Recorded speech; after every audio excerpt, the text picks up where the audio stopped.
Hello and welcome to Green Pass Gaming. I am your host Phlapp, and tonight, as my wingman, as he is every single week, please welcome Puxley. Hello, Pux. How are you? Hello, I'm very well, thank you. How are you? Yes, I am very well, thank you. Not a huge amount of news this week, not particularly perhaps from the Xbox side of things. There's been some bits and bobs, and certainly not a boring week by any stretch. In fact, Sony have probably had more of the highlight this week, but we'll perhaps come on to that a little bit. Joining us, as always, regular panel member, very valued panel member, on pretty much been on every podcast I've kind of come across, and we value his input and his opinions. Welcome to the show, VJ. How are you, sir? Hi, Phlapp. How are you doing? Yeah, thanks for having me back on again. And not a problem. It's our pleasure. So we've got a new guest this week. First time on the show. You're probably used to seeing him in the chat, actually, on again quite a few podcasts. You know him as SX2, but for tonight we're going to know him as Scott. Hello, Scott. How the devil are you? I'm very well, thank you very much, Phlapp. Very nice to be here. Excited to chat with everyone. Yeah, not a problem. It's always good to sort of chat Xbox, and it's always nice to have some new opinions thrown into the mix as well. So, I'm excited for tonight's topics. And veteran to the show now. I believe this is your fourth time, Luke. Please welcome to the show, Luke Steele.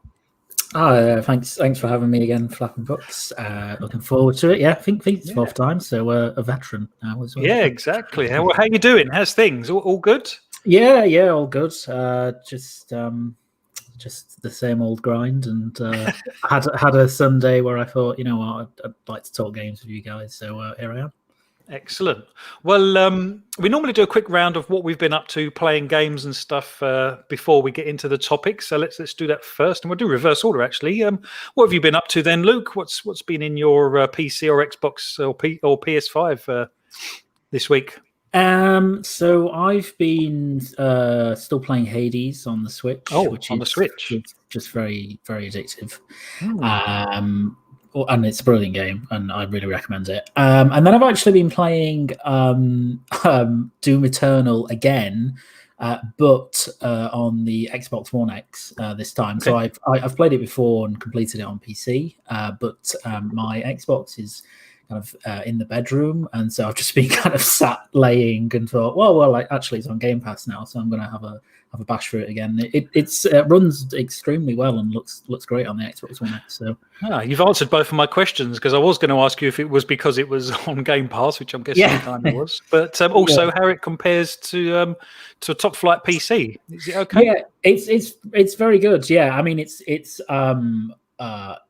not quite the same fidelity, but it's really not that far away, and it's a really stable 60 FPS, which is super impressive for a game that looks that good. And the HDR is also fantastic in that game. So it's a fantastic game engine, isn't it? And it always, whenever I fire it up and play it, it always feels next gen, even on this gen. It does, yeah. It makes an impression. It does, and it gets me so excited for what next gen will actually be able to do on the id Tech engine, because, like I say, this generation, it looks phenomenal. So, Scott, you've had a bit of a week, haven't you? Have you had much chance to play games or anything? Yeah, if I'm being perfectly honest, not an awful lot of time. Spent a lot of time packing, unpacking, moving house. I have managed to play a little bit though. Speaking of Doom Eternal, I have recently started playing the original Doom from 2016. When Doom Eternal was announced for Game Pass, I realized I hadn't played that just yet, so I figured I'd fire that up and start playing that. I'm about halfway through now, I think. So really enjoying that. Actually, I never really give it a shot the first time around. I remember playing the multiplayer beta, if I remember correctly, when it came out, and I was I'm not really into this, so I never really give it a fair shake. And then when Doom Eternal was announced, I thought, right, I really need to check this out, because I heard a lot of good things about it. So I've been playing that a lot recently. And I've recently got back into Destiny. So me and my friends have fired up some Destiny 2, ready for Beyond Light coming out November 10th, I think, alongside Series X. So I've been playing a little bit of that. And of all things, I had a quick game with a few friends of Halo Wars 2 last night. My first time on my Xbox in a few days, but we had a little 2v2 action on that. Oh, fantastic! Yeah, I think the original Doom 2016 still really stands up, even against Doom Eternal. I think that's a fantastic game still, and a little bit like Luke was saying, the graphical fidelity and how smooth it is. I just love both of them, to be honest. And to think that was that game's 4 years old just blows me away. Yeah, I was really surprised at how good it looked and how smooth it played. So I'm playing it on a 1X, and yeah, I couldn't believe how good it looked, if I'm being perfectly honest. Yeah, amazing looking game. The 60 FPS on it is fantastic as well. So I'm looking forward to getting that done, hopefully in the next week or two. But then I did hear that there's going to be a Series X patch for Doom Eternal. So I think I'm going to hold off firing up Doom Eternal until that patch is out. Oh, wow. But that might be a good excuse for me to go back to it then, because I've completed it once. In fact, probably twice thinking about it. But, wow, that just makes me... Well, I suppose you could... If they could get that running at 120 frames a second on the id Tech engine, wow, that would be something, wouldn't it? VJ, are you still on the Switch, sir? I was, until the French Open started. Oh, okay. But, yeah, what I did manage to do, though, this week was secure a Series X for launch, which well done. Which I'm really pleased about. Oh, fantastic. Yeah, so that's been the highlight of my week, I think. Yeah. Was that on the back of Boom's show? Because I heard that he mentioned, was it Costco, actually, wasn't it? Someone like that? Yeah, there was a guy, just a shout out to 76, Eagles 76. He'd messaged Boom, and then Boom sort of mentioned it pre-show. And then so I sort of hopped off and disappeared. And I bet you did. I didn't have a Costco membership, unfortunately, so I had to contact my nephew and say, "Look, I'm in the show. Can you let me know?" But he was off at work, and then there was stuff at home. I didn't find out until the next day, actually, if I'd been successful. But I had other things on my mind. But when he popped around and said, "Oh, by the way, you owe me X amount of money," I said, "What for?" He goes, "Your Series X." I thought, "Oh, wonderful." Oh, fantastic. Oh, well done. Oh, that's good. That's I don't mind pleasing. having money over for that. That's for sure. Yeah. Anything else, you've been told to hit the road, mate. Puxley, what have you been up to? Yeah, it's been a bit of a busy week, so I've not been able to play anything much or new, but I've been jumping back into some Rocket League still, doing some 1v1 and 3v3 ranked on that, and I've actually been jumping back into some Super Mario 35 on the Switch as well. That's good fun. Okay, yeah, you're on the Switch quite a lot, actually, aren't you? Yeah, I've also jumped back into some Mario Kart 8 Deluxe because I had some family round on yesterday evening, so booted a bit of that up and played a bit of that. But not many people like playing with me because they always say I win. Oh, you're too good for your own success. Okay. I try not. Yeah, it's one thing I can't be too modest about. Apparently, I'm too good for my own good when it compared to family members. But when I play online, I lose a lot, so it evens out. That sounds like a challenge. If you stick your Switch number out, I'm sure there'll be some takers up in the chat. That might I'll gladly have a go with some people for fun. Yeah, it'd be great fun. Excellent. Okay, well, I've been having a bit of a week as well. I've been delving into the EA Play side of things, and I actually downloaded Alice Madness Returns. And that's a really good game. I really enjoyed that, actually. It's a little bit old now, obviously. And I did record some footage to play tonight, but my SSD wiped itself again, which I am a little bit frustrated about. So that probably needs to go back. And the other thing that I've been playing is what we got on the screen. And I've just looked. It looks a little bit jerky on YouTube, so I apologize for that.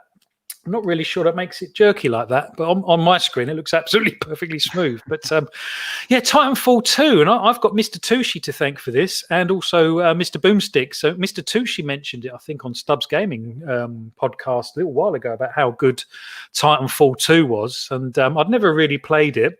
And Boom mentioned it last week. He was on the show, and it's like, okay, well, let's give it a go. And I started it yesterday and finished it today. I couldn't put it down. It's an absolutely fantastic game. So all of a sudden, I'm excited for Titanfall 3, where I wasn't necessarily before. So fantastic game. If you haven't tried it, give it a go. It's on. Well, if you haven't got EA Play, it's coming on the 10th of November, so you'll be able to give it a go then if you've got Game Pass. Right, big shout to the chat, actually. Thanks for everyone for turning up. We've got CB Computers, Assassin Looper, we've got Wandering Dutch, Dragon Gaming Thor, She's No Elite, Pong Soul, Wakanda News Today, Fun Speculation. Thank you for being here, everyone. It's always great to have you, and I really would like to know your thoughts and opinions on today's topics. And the first one that we're going to delve into, and we'll probably come to you first, Pux, if that's okay. Of course. It's just basically the console designs. I know lots and lots of podcasts have probably done this, but we can now talk perhaps a little bit more detailed from the perspective of PS5 as well as Series X, because obviously they did their teardown earlier in the week, and it was quite a welcome sight to see the inside of the PS5 actually, and kind of restored a little bit of faith that I might have been losing in Sony, to be honest, to a certain degree with this, because I wasn't quite sure where they were going with the PS5 because they've been quiet for so long. But now we can see the inside and out. I mean, Microsoft were obviously first out of the blocks, showing everyone what the Series X looked like, and then the inside of the design and stuff. And I think it was about 6 months later when Sony actually came out and showed the PS5, and it really took me by surprise, the sort of stark difference in the design. I mean, I'm guessing, both companies have to hit a certain design goal, or a couple of design goals actually. First of it being heat dissipation. That's probably one of the large factors. But secondly, obviously, your bill of materials and things. It's all got to come together for a certain price. But Pux, just generally overall, what do you make of the Series X versus the PS5, and which one do you prefer? From an aesthetics point of view, purely, I mean, when the Series X was first revealed December last year at the Game Awards, I thought it was great to see it was revealed, and it was a very, I say, an intriguing shape. It's just a cuboid, right? So there wasn't really much to shout about. But when I watched the June, I believe it was, PlayStation event when we first saw the PS5 reveal, I remember having literal goosebumps when I saw the design and the aesthetic of the PlayStation 5, and I think it's absolutely fantastic. And when I watched the teardown video early in the week as well, I watched it all, and I thought the way they did it, I thought was actually, because when we see obviously a lot of the Microsoft stuff, it's been very hands-on. There's a lot of video editing going on, all kind of different trailers that jump in and effects on the video. Whereas this one was literally almost looked like it was raw footage, effectively, if you understand what I mean. There was no background music or anything like that. Obviously, there was cuts when he was taking some of the parts off, but I think I love the PlayStation 5 design. Is the short answer. I think it looks super futuristic. The colors, I like how also that you can pop off each of the two white side panels, because a lot of people have been saying online that it reminds them of the 360 with the removable faceplates. Of course, it was only the faceplate and you couldn't touch the sides. But I think for customizations, I know I'm not too into customization personally, but I know a lot of people out there in the world are.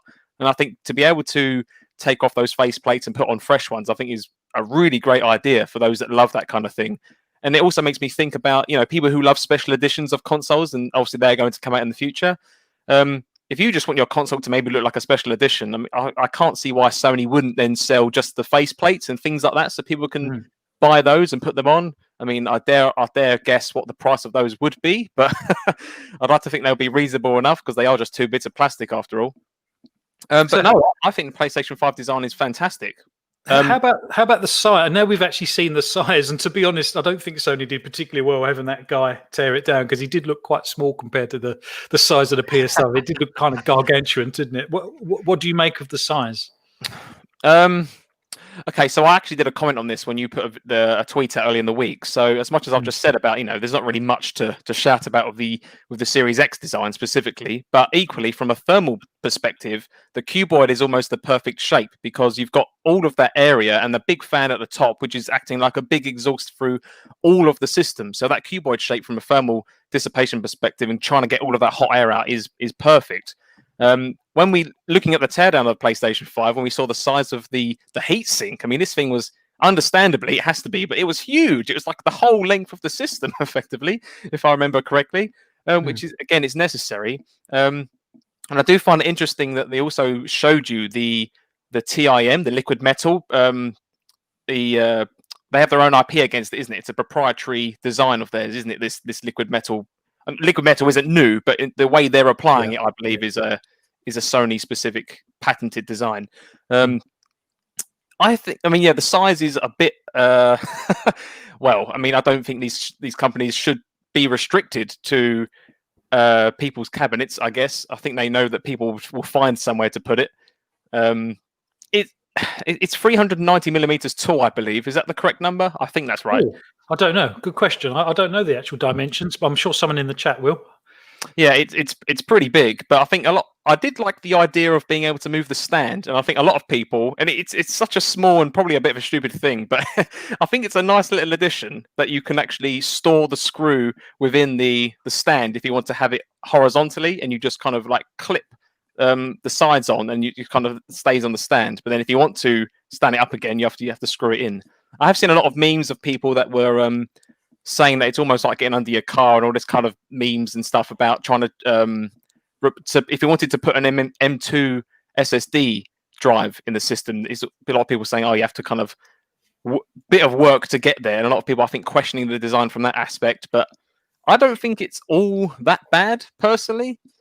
Perhaps we'll come on to the SSD a little bit later on because, like you say, both companies are taking a very different stance in their approach to this, and I found it very fascinating. In fact, for me, I think it's possibly the most different these companies have been with regards, the stance that they're taking. And I'll come on to you next, Scott, if that's okay. And I'm probably going to ask you the same question, just with regards, your preference and why you like one over the other, perhaps. But a quick shout out to the chat. We've got, oh my goodness me, we've got so many people. Thanks for all being here. Obviously, Fun Speculation. He's our moderator for today. So, Stubbs, hope you're feeling better, mate. Sorry to hear the news. We've got Dragon Wolf in the chat. Oh my good. Super Gav 87. Welcome to the show. PM Lego 87. Greetings from Poland. Hello. I wished I knew what Polish for hello was. I don't. I'm embarrassed to say that I don't. Oh, and Fugly. Hello, Fugly. You're here as well. Another moderator. Scott. Yeah. So we've got sort of Xbox's very minimalistic design. We've got PlayStation's very sort of futuristic design. What one is your preference and why?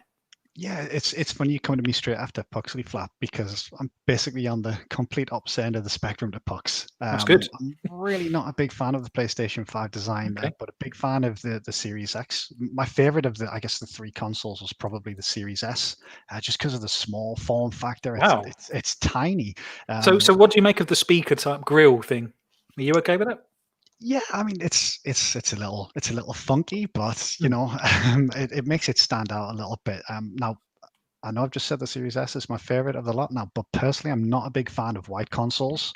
But I think with the Series S, just because it's so small, it's so compact. I mean, if you remember that Phil Spencer video that came out and it was just hidden in the background and no one noticed, I think it's just a gorgeous little piece of technology. And when you look at the PlayStation 5, obviously they're both white, but I personally, I just can't get over the size and just the over exaggerated design.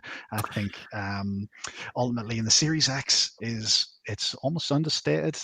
It's minimalist as you say, and I think that will just sit in the background and you won't really notice it too much. While PlayStation 5 almost seems to be screaming, "Look at me!" And I prefer the sort of minimalist, simplistic design of consoles. I don't want my console to stand out in the living room. I want it just to be there in the background, not really doing an awful lot or not standing out visually, I guess. You know what? I thought exactly the same thing. I'm pleased you said that because I was thinking if I had a Series X stood on the side and someone who didn't know what it was came into my room, I doubt they would actually mention or ask what it was. I think they would possibly assume it's a kind of a smart speaker or something along those lines. But I know for a fact if I had a PS5 sat there, they would say, "What the hell's that?" You know what I mean? And, I guess it's just that different design cue, I suppose. And there is no right or wrong answer. I do find that stand a little over convoluted, if I'm honest. And I know you picked it up, Pux, about the screw that sort of nicely goes in the bottom, but that just seems like a faff to me. It just I don't know in my mind if I could consider that good design or not. I don't know. I do agree with that, to be fair. I mean, I know I was laving it up, but I do. I agree with you there as well. I do think things like that are a bit of a faff to deal with. Well, in all fairness to any sort of PS5 owners, and I will probably be one of those, it's a one-off thing. You're not going to stand it up, sit it down, stand it up, sit it down 3 times a day. So you're only going to do it the once, in all honesty. So Fun Speculations just said in the chat as well about how many parents that aren't gamers are going to take the PS5 out of the box and just lay it on its side without the stand. And I think that's perfectly normal thing to do, right? If you don't really know, if you're not really too into it and you just got it for your son or daughter or whatever, and it'll fit on its side. Sure, it's a bit wobbly, but yeah, I suppose there is that possibility. And to be honest, I don't know if it actually needs a stand to stand vertically as well, because I think it's just going to stand on those sort of white fins potentially. I don't know how stable it's going to be. I mean, the last thing you want to do, support, isn't it?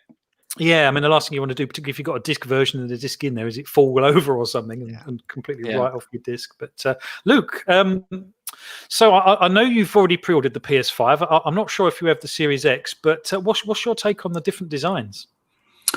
I also pre-ordered the Series X. I actually like both of the designs. I don't have I wouldn't say I have a favorite, actually. I think, as has been mentioned, they're going for very different things. I think Microsoft are almost still going for the kind of 2013 Xbox One idea, which is we just want this to look like, you know, something that would be in your AV unit, and it's not going to, you know, take up the whole living room and or you know, get a load of eyes on it. Whereas I think the PS5, I think Sony very consciously wanted people to know that you've got a PlayStation 5 and wanted people to think about, oh, what the hell is that, you know? And I like the design a lot. Actually, it's I was a bit taken aback when I first saw it. I was, because it is quite eye-catching, and you're kind of like, oh, that's quite different, and I didn't really expect that. But I mean, for me, I expected Sony to probably go with something that was a bit more PS4 like, but bigger. But they went in a completely different direction.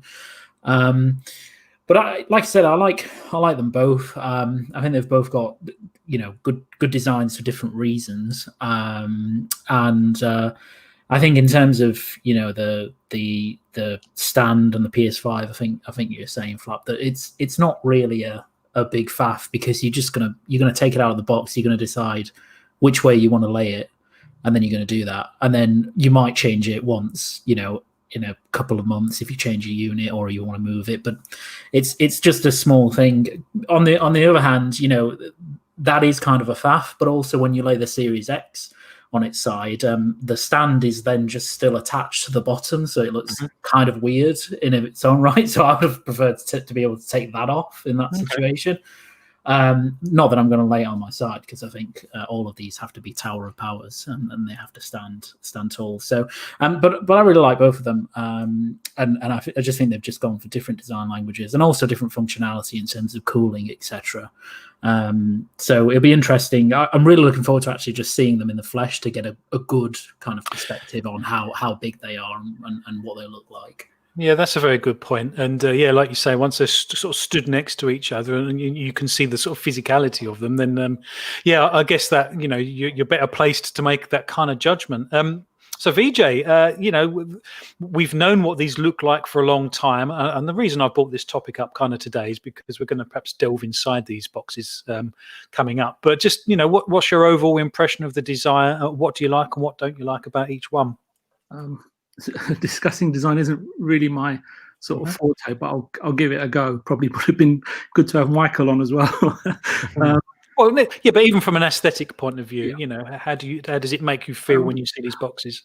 Okay, so I've got a couple of trains of thought here. On the surface, I think both consoles look absolutely fine. Could the industrial design or product design, if you want to call it that, be better? I think it's subjective at the end of the day. I'm not an engineer, but first and foremost, the console needs to serve its purpose technically and perform in the public domain, sort of out in the wild, so to speak. Ideally, without, you know, having issues in terms of the red ring of death or the jet engine fan noises, right? Issues resurfacing. I think that's probably been an important design decision. I think both companies, or any company for that matter, wants to avoid negative PR regarding hardware issues. I think that would be in the forefront of my mind, given what we've gone through this generation and the previous generation. I think we can all definitely recall what was it? The Samsung N7 batteries catching fire or exploding. It was pretty worrying and frightening, right? Somewhat suspended disbelief, and obviously lots of flights. Switching gears, when you posed the question, it cast my mind back to the Master System, the SNES, and the N64, and even the original Xbox. And those consoles were not exactly attractive, but the aforementioned systems will always hold a place in people's hearts in terms of the joy that they brought us, and no one really that I can see sort of does videos or recites their disapproval or distaste of these older systems' physical appearance. And I think external attractiveness has no relation to how technically proficient or progressive these systems are. I think we were talking about that pre-show, and how essential, especially the Xbox internals may prove to be in the overall Xbox strategy. Several years from now, it will come down for me personally, and obviously everybody, it'll be maybe a little bit different to where it ranks, where these systems rank in terms of the fondness, right, in terms of the gaming memories it brings you. And a friend of mine actually just said to me earlier today, it always comes down to how the games for any of these systems will engage the users or players' imagination, and with hindsight, and with sort of the early onrush of the memes that have been passed around on, and I would say somewhat dissipated in terms of the Xbox. People have either resigned to the fact or have grown to like the look of the Series X system. It does the job that, if it does that, for me personally, if it does the job that says it will do on the tin, that's totally fine by me. And if I have to turn the machine around and plug in a memory card for a little bit more expansion, I don't have any problem with that. Overall, Microsoft, from their perspective, seem to have sort of kept it simple and focused in terms of the design philosophy of a smallest possible footprint. Don't set yourself up for failure, shoebox sort of shape, while focusing on building innards to the guts, or however you want to sort of refer to those. And perhaps that's why they were possibly even able to show off the device so much earlier than Sony in December 19, was it? Yeah. And in terms of Sony, Sony is, you got to look at it, is that Microsoft is fundamentally a subscription software-based business. Sony have traditionally been, first and foremost, an electronics-based business in terms of designing really sort of high-end tech and shifting boxes. They've always sort of walked the line, I would say, of being creatively brave, or at the cutting edge of design, if you want to prefer it to sort of phrase it like that. It's been the culture of the Japanese. Just in my experiences of being over there, obviously I haven't lived there for that many years, but being over there for centuries, it's been about melding, fusing, imbuing the past, creativity and technology together. Their design approach seems to have been the reverse of Microsoft. I'm not saying it's right or wrong. It's just philosophies, right? To each company to their own. Build the internals and then wrap cool-looking industrial design around it. Be bold, be brave, be brazen. A bit like what Del Boy once said when he advised Denzel in setting up his new courier company. I guess just to wrap up my point is, sorry about that. I guess that's partially why Sony spent almost 6% of their annual turnover in 2019 on R&D, which I believe to equate to somewhere around 4.6 billion. It was a surprising number when I learned of it. Sony tend to, as a company, try to foster, nurture, and lead minds and imaginations of today towards the possibility of the future. And that's their PR strategy for PlayStation since PlayStation 1, the promise of tomorrow, which they've arguably delivered on since the PlayStation 1. PS5, the identity of it and how it looks will no doubt inspire designers of the future, where maybe the Xbox, being simple as it is, maybe doesn't. Yeah, and to be honest, I think, having sold the amount of consoles that Sony have, it allows them, or perhaps gives them reason to be confident and actually try these sort of things and actually be a little bit different, because they've already got a massive install base, and Sony being Sony, they've got the following that they have. So like you say, perhaps they feel that they're in a better position to actually take these sort of design risks, as it were, because I guess it is a potential risk to a certain degree, and I guess Microsoft, I'm quite pleased with Microsoft because they've said about the Xbox family, and it does feel like the Series X and the S to a certain degree kind of fits in with the family, because the X is just a sort of for me, a fat version of the One X, the Series X, and it does all kind of fit in. And when you stack them together, it does all have an on-brand feel about it. Whereas obviously the PS5 feels very, very new and fresh and different. Pux, have we got much going on in the chat around this? We've got a few bits and bobs. Yeah, there's a lot of people toing and froing between what we've all been saying, actually. So, particular comment I've seen from Assassin Looper that I saw earlier, basically saying that I don't really care what my system looks like because it's going to go on my shelf and I'm never going to look at it again, which I think is also perfectly true. Yeah, I agree. I mean, I think like all of us, we like them now, but once it's in the unit, I'll only ever look at it again if it sounds like it's going to take off or burst into flames. Do you know what I mean? Like, I have no other reason to look at it unless there's an error light showing up on it. It becomes part of the psyche, doesn't it? And a little bit like Vijay was alluding to, you start overlooking it. To be honest, I know this sounds a little bit of a stretch, but when we were coming up with the name of this channel, Pux and I, we could have spent months and months and months, coming up with the name of this channel. But at some point, you just have to sort of go with it, because at some point, no one's actually going to think about the name of the channel. They're just going to know it for what it is. And I think, it's the same for sort of console design. Once we've got over it, and once we've once we've all got them in our hands, a little bit like VJ says, once you've started having these really cool experiences on these machines, who cares what they look like? It's not about kind of what it looks like at that point, I guess. Yeah, no, 100%. Sorry, Phlapp. I hope I get a balanced answer. I'm a bit conscious now of what I said, as I don't remember. So I hope it was a balanced answer anyway. Yeah, absolutely. Yeah. So I'm going to go to you next, Luke, if that's okay. When we saw the teardown of the PS5, and I don't know what your feelings on this is, but it did seem to me, and this has been mentioned quite a few times, but the optical drive seemed like a bit of an add-on to me. I'm not convinced that was part of the original design. What's your take on that sort of lump on the side? I think I'm not sure. I mean, I think it probably did feature as part of the original design, but I think in the sense of, first and foremost for Sony, I am almost certain that they heard the feedback coming out of the PS4 Pro in terms of its difficulties with heat dissipation, its noise, all those sorts of issues.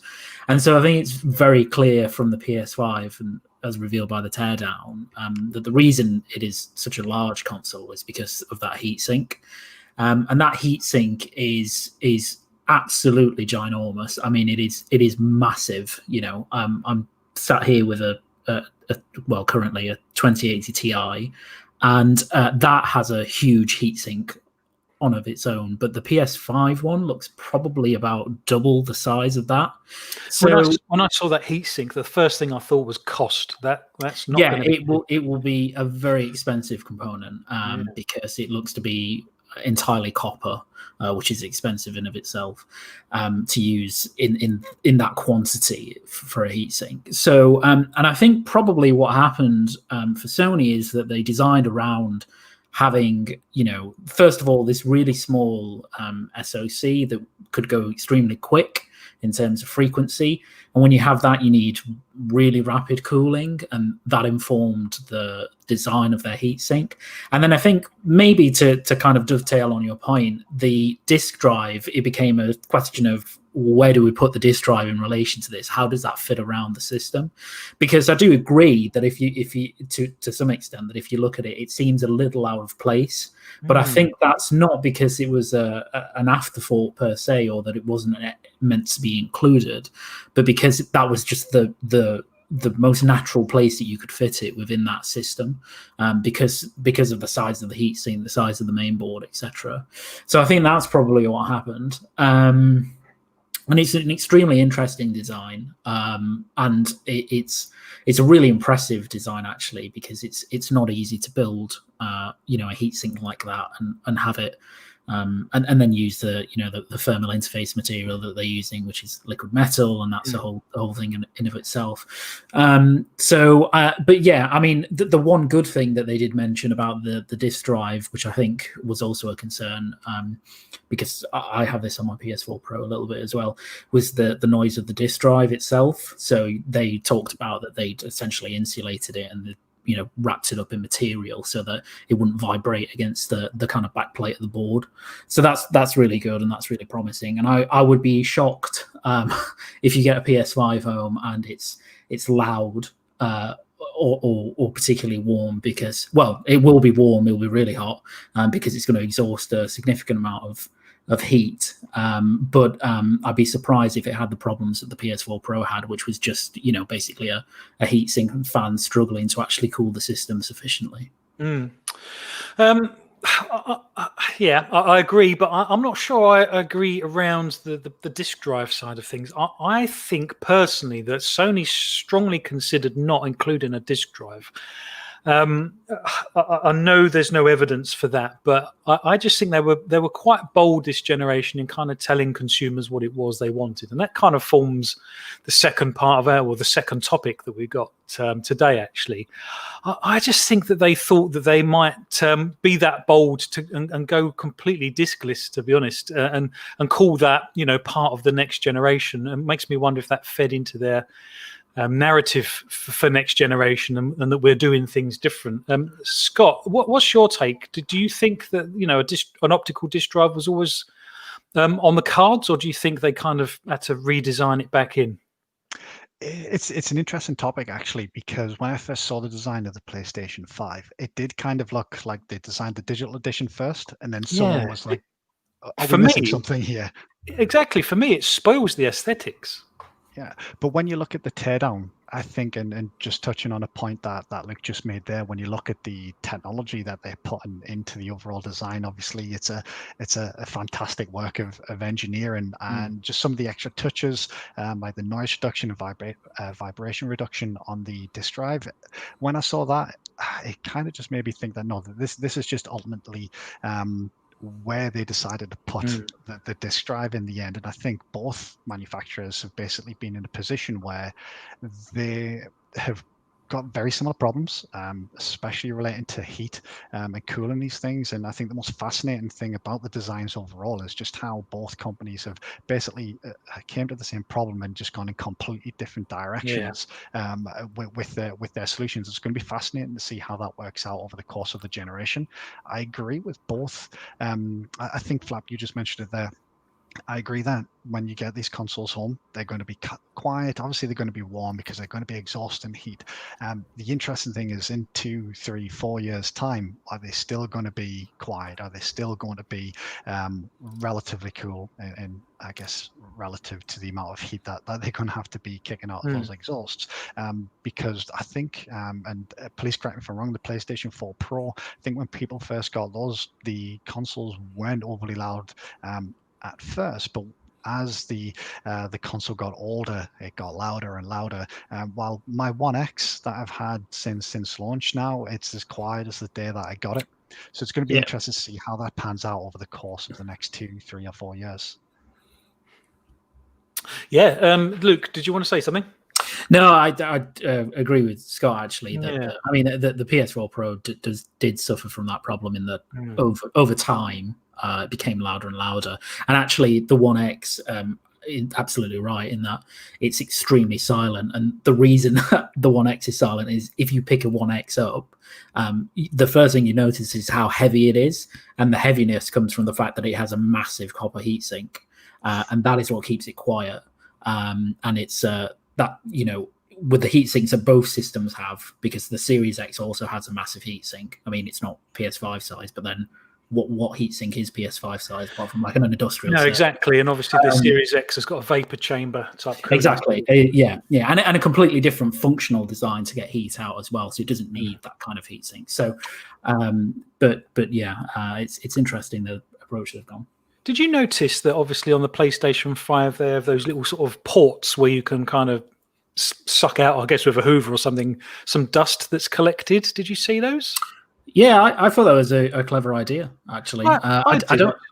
It's rare that you actually get a piece of equipment that does that, even though it's like a problem that's common to any device that has a fan that can intake air.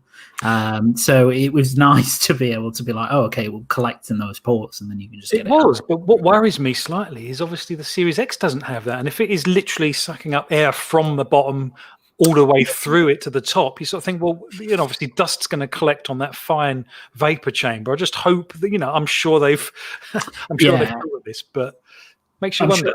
I'm sure they have. I think also as well, probably one of the reasons for the PS5 is because if you look at the design in terms of the amount of space that dust can actually get into, it's a lot greater than the Series X. The Series X is very tight and contained. So it's not, I don't think it will be as easy for dust to get in a Series X unit as it will be a PS5, which I think was just a fault from Sony to be like, oh, okay, actually, here's a place where you can collect that, you can get rid of that dust if it does dust up. Yeah, no, fair enough. Well, you've kind of swayed my mind a little bit around the disk drive. I guess when you compare it to the all digital version, it does just look like it's been lumped on the side. And VJ, I'll come to you with this next if you don't mind. But I take your point that obviously there was Well, I think possibly, and perhaps correct me if you have a different opinion, VJ, but I'm thinking that Sony might have considered an all-digital at some point, literally because of the money they can make. I mean, do you think that was ever on the table? I think it's definitely on the table in the next 3, 4, 5 years. But I think everything's been on the table. The optical drive being an afterthought is definitely not a question that's arisen in my mind for this gen and at this specific point in time.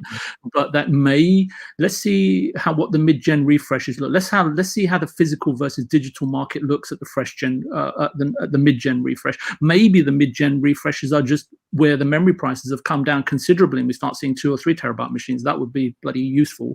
But I agree that the PlayStation 5 all digital looks fantastic and more attractive. I think the thought may have been, or maybe even a happy coincidence, Phlapp, for that matter, to push all digital console industrial design to be sensuous, I don't know, attractive. It's definitely asymmetrical, subtle lines for the silhouette. And overall, just overall ensure the look and feel of it. Because it does look nice on the packaging. I saw the packaging just by chance. I didn't even know the boxes were out. There you go. I didn't know the PS5 ones were. I don't know if they were mock-ups or they're official, but they look nice. But I think Sony believe, and so does Microsoft, in an all-digital and streaming platform, the further we go into the future, as you just mentioned, and we've talked about numerous times, where the long-term and much more ample profits lie, definitely. Again, leading the way with an all-digital generation, I can see your point, Phlapp, absolutely, but it never crossed my mind in terms of being the day one strategy. I would say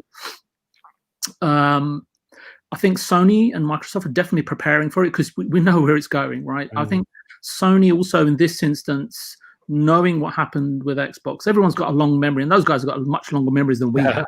Are much more careful and probably conservative at leading customers to their ecosystem, just like Microsoft are this time around. It's pretty blatantly transparent. Then they know that dictating to their user base doesn't always pan out successfully, shall we say, unless you've got content to back it up. So, but I think it's a fair point to raise, and I think it's an excellent topic, and it's interesting to see where everyone's aligned on this specific topic. Well, I completely agree, and because I think this might have helped feed into the narrative that they didn't believe in generations. Because if you're digital only, then perhaps you don't necessarily need to buy into generations because you won't be putting in last generation's discs, as it were, if you see what I mean. But perhaps I'm wrong on that score. Perhaps I am, but it just like you said, perhaps it's a little bit of a glimpse of the future, and There's no. I don't think there's any topic or question you can ask that is silly, right? I think once you probe and prod at it, it does open up doors to other questions and topics. But so that's why it's all very, very interesting. And it should definitely nothing should be off the table in terms of a candid discussion. Puxley, what's your take on the lump on the side? Would you go all digital with your PS5 because of that, or you're a PS4 owner, so how are you planning the strategy forward if you get a PS5? I would. Well, we have since heard that we can play PS4 disc games in a PS5. That's correct, isn't it? I believe. Yeah, we're coming on again. That's coming on our second topic, actually. But yeah.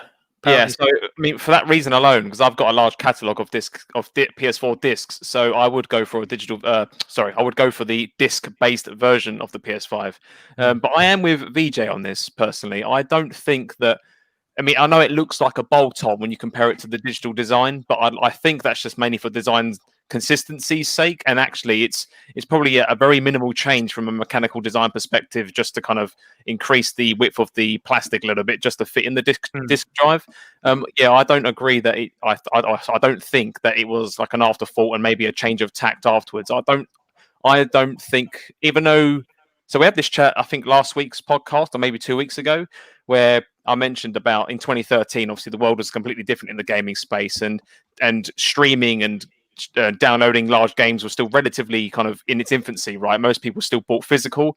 I believe statistically, a majority of people now move to digital, but there is still a large camp of people which do love still buying discs and putting them in the console. And I do sit in that camp personally, mainly because I don't want to sit down and wait for a game to download for hours. I'd like to know that even though my disc is a key, it's still the installed disc of the content. So I like to know that I can put the disc into the system, whether it's an Xbox or a PlayStation. I'd like to know that I can buy the disc, put it in, install the game. Like if I have to uninstall it for whatever reason and I don't have a spare disk hard drive to back it up, I like to know that I haven't got to wait hours again to download the game. And yeah, so I don't think it was an afterthought, if I'm perfectly honest. But maybe moving into the next gen, I think at that point maybe the world would have shifted enough to potentially consider ditching disk drives in the future. Yes, I'm kind of convinced that this will be our last throw with discs, I believe. I mean, we kind of say that this is always the last generation that we're going to have physical consoles, but I certainly think this will be the last generation we have physical media, in my own personal opinion. It just, a little bit like VJ said many times before on this show, there's lots of money to be made by the platform holders by going all digital, and it kind of makes sense. And, it kind of helps with... owners of this information, if you're able to digitally sort of transfer these games from one system to the next, and perhaps that's a little gap that Sony's fallen down. And again, we'll be coming on to that with our second topic. But what's been going on in the chat then, VJ? We've got God's Geek with us. Hello, my friend. Welcome. Sweshy Games, Indie Gamer, always good to see you there. Yeah, what's going on? Kevin S. And Kevin Allen as well, I believe. What we got going on, Puxley? Yeah, it's been all sorts of different chat going on, actually. Well, I've actually been having a bit of to and fro with the Indie Gamer regarding the Steam Indie Game Festival going on this week. And I've been jumping into some indie games there, which I think is quite interesting. I know it's a bit off topic, but... No. What does that look like then? What's the Steam Indie Game Festival? Give us a brief description. So obviously there's a lot of indie devs on Twitter which are promoting their games, and the Steam Indie... I think it's called the Autumn Steam Indie Festival. I can't remember its full title. It's something like that. It's basically celebrating these indie titles and what looks popular and is also coming out soon. A game which I believe the Indie Gamer and myself have been looking forward to, which has now got an official release date of October 23rd, I believe, is a game called Pumpkin Jack, which is it's a kind of almost like a throwback to Medieval in a way, and old school platformers. But this game was made basically by one person using Unreal Engine, using their visual scripting blueprint system as well. I don't believe he wrote any code for this game, which I think is even more impressive. So, and I've personally been playing another game called Webbed, which is like this kind of pixel art looking game, but you control this spider and you can kind of sling webs around and stuff, and that's pretty cool. These games, you mean obviously you have to pay for these games? Are they on discount? What's the deal? So the Steam Indie Festival, it's they're actually demos effectively that you can download of these games. So most of these aren't out yet, or they're out imminently. But the whole point of this Steam Festival is that they're demos of these indie games that you can try out before you buy them. Oh, cool. Oh, that's good. Well, I'm sure Indie Game, I think he said that he'd actually been streaming one. So, that's cool. I need to check that out. Excellent. Okay. Anything else going in the chat? Are we kind of up to date with everything in there? Pretty much. It's just a lot of toing and froing and a lot of agreeing within the chat themselves, really. I've not seen any particular questions thrown our way directly, unless I've missed it. Sorry. Well, one other topic that I'd like to address, and I guess heat dissipation is one thing, and their management of that, but another design problem that both had to overcome was upgradable storage. And again, they've gone very different ways. Now, I really like the way Xbox has gone with this personally, but again, it's a personal choice, and there is no right or wrong answer. Perhaps we'll come to you again, Luke, if you don't mind.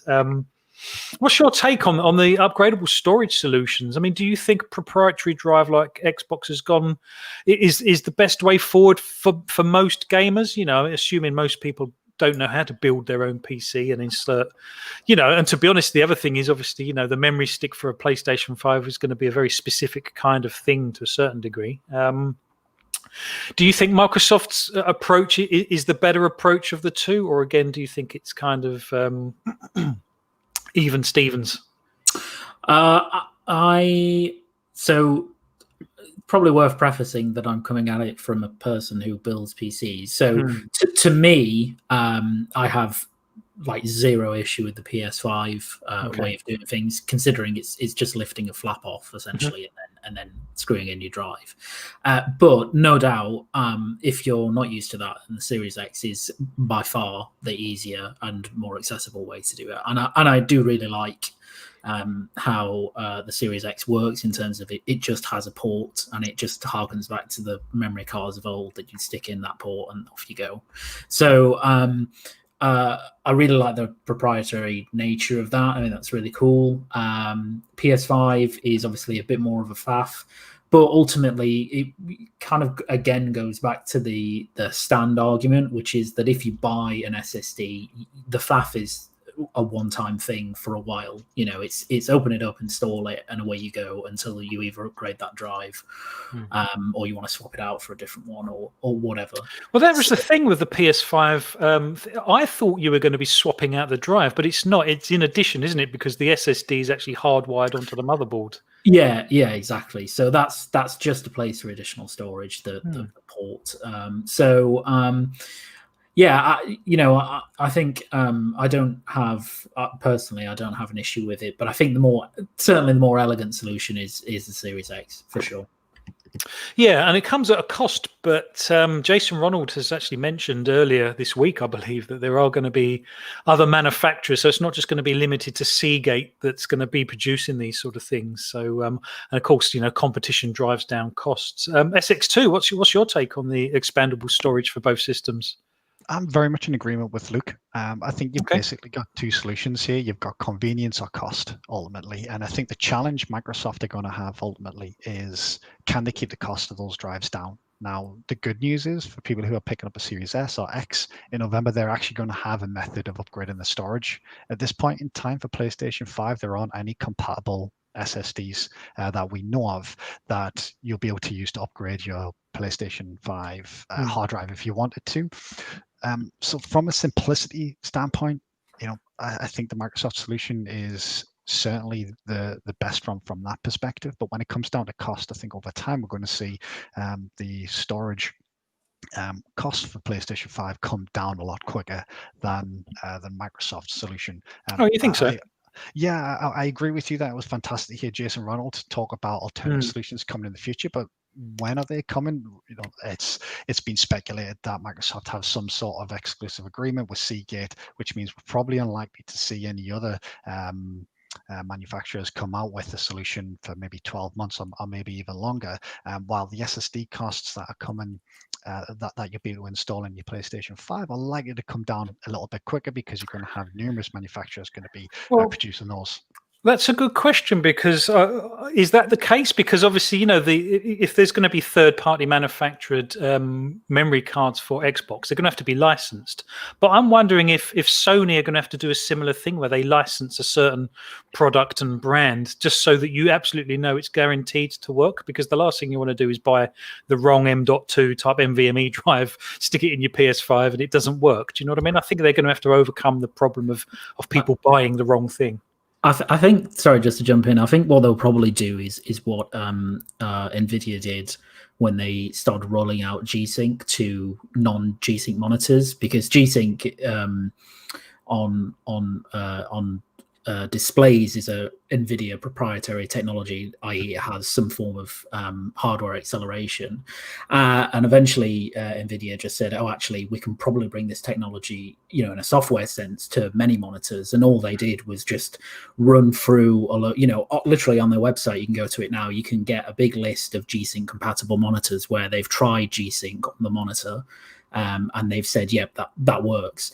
And so if you're looking for it, you can just, I imagine Sony will do a similar thing, which is, here's a list of all the SSDs that we've run for compatibility across, the PS5. You buy any of those in any configuration and they'll work in your PS5 and they'll deliver the results that we expect. But if you're talking from the perspective of the average consumer, I'm not sure that message is going to get across that easily, if you see what I mean. From an enthusiast, absolutely, but from a mum and dad that wants to upgrade their son's or daughter's storage, I'm not sure it's going to be quite as simple as that. Do you know what I mean? Yeah, I agree with that, and certainly Sony will bring out, or they will, have sold on shelves some equivalents to the Seagate drive for the Series X in terms of big branding. Here's a PS5 SSD essentially, and those ones might be more expensive, and they probably will be more expensive. But I think the point Scott was making is that if you can plug in any any NVMe drive that meets the specifications, there's going to be a great deal of those that are, quote unquote, unlicensed, and that they will invariably be cheaper because there's just many more that are produced. I mean, if you go and try and buy an NVMe now, you can. There's so many brands, so many types that you can get one quite easily for quite relatively cheap.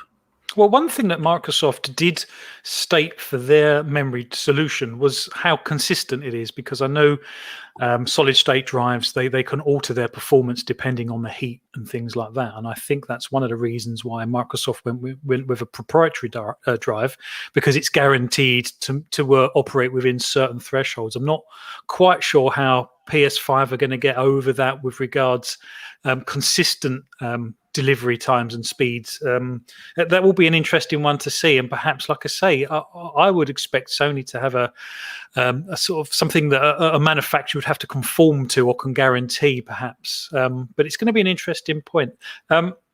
VJ, for someone that probably doesn't build PCs, and I'm making an assumption there, and I apologise if you do build PCs, but how comfortable would you feel about swapping out or adding an NVMe drive to the PS5? I thought I was on a full-time job there in the chat. I haven't been typing since I last spoke. No, really interesting comments. I can't remember any of them, though. I have slight dementia these days. But this is coming from somebody who still sort of struggles with light switches. I think first of all, the memory is expensive, and Sony and Xbox have done, from my perspective, first and foremost, is done well to farm out solutions, or at least stay well out of the public view perception regarding this topic and memory and the cost of it and all of that. As I think it would have brought a lot of negative PR onslaught over the pricing, as customers, I think, would have expected both hardware manufacturers to somewhat subsidize the costs. Yeah. As a suggestion, I know it's a slightly off topic, but it is on topic. I do wish and I do hope that the All Access program for the Series S at least provides a bundle, right? Where that memory card, the 1 terabyte at Costco, where I told you I got my Xbox from, is $300 for the 1 terabyte SSD. Wow. Yeah, and I think it's something to do with their margin structure as a business in terms of how they operate. But anyway, so my mind immediately went to, why can't All Access program have the Series X bundled with a 1 terabyte SSD as an option to purchase with the hardware, as additional storage for that machine is so critical, I think. Anyway, I might be off the mark. Anyway, in terms of the memory card solution for the Xbox, if it's I'm assuming it's going to stick out or jut out from the back of the Series X. It does. Yeah. For me, it's fine as long as some of these things I'm reading, it doesn't sort of as long as your sort of fingers remain unburnt or at least unscathed. I heard that fingers are pretty useful, right, in navigating a controller these days. Yeah. It may not be ideal if you want the system flush against a wall or close to it, but then again, maybe the power or the HDMI. Yeah, you've got all the cables coming out the back. Yeah, exactly. Maybe they jut out more so than the memory card. I guess I won't know until I get it in my hands, but it's just something that came to mind. I mean, you're asking me as a layman, so I'm just giving you a layman's perspective. I mean, maybe all of this is already covered and everybody knows the answers, but it's just me being non-technical. So that's what I'm saying. I'm not like a super duper hardcore gamer, so I, for one, won't be interchanging memory cards or SSD very often at all. I remember, like, back with PlayStation 1 and PlayStation 2 memory cards, they really annoyed me with all those little little stickers you had to sort of like write on with like no space whatsoever, and sort of to help identify what saves were on what card. I filled up so many of those, right, playing Final Fantasy games. With the PlayStation 5 internal, I'm assuming that someone was asking in the chat, the main SSD is soldered to the board, right? Yeah, it's hardwired. I don't know if that's the same for the Series X or not. Yeah, that's the same. Yep. Okay, so that helps answer somebody in the chat who hopefully they're still listening. If not, we'll have to hunt them down. I've no issues with the PlayStation 5 internal sort of expandable storage solution either. Again, Microsoft's hardware design, it goes back to that, has been sort of possibly forced on an external solution in terms of how it's designed. So I don't see an easy way to accessing the internals of the Xbox Series X at all. I couldn't see anything really obvious. No, I don't think there's any way in. No. Yeah, so that I think has come about because of the design that they've gone for. All right, back to your first topic, and how to, and obviously I think Luke sort of pointed out, and I think you also mentioned, is that how do you clean out the system, right, with a longer term of the dust particles accumulating. And someone completely not technical, I've opened up a PS4 before, PS4 Pro before, and it was absolutely fine. So Sony, I guess, preferred an internal storage solution to maintain the visual style. Again, going back to the original design of the product design, and they didn't want to interrupt that for whatever reason. I'll tell you what it does remind me of. I'm going back a bit here. It reminded me of the N64 expansion bay door on top of the console for the. Oh, okay. Yep. So, in my opinion, I'm with Luke here. Sorry, I haven't listened to everybody very carefully as I was busy in the chat. So nothing. So for me, it's like move along. There's nothing really to see or hear or complain about. And anyone who is perhaps need to see a specialist of some sort. I mean, but a lot of gamers collect comics and figures and statues from Sideshow or from wherever, and those are far more complex sometimes and finicky to assemble and put together, right?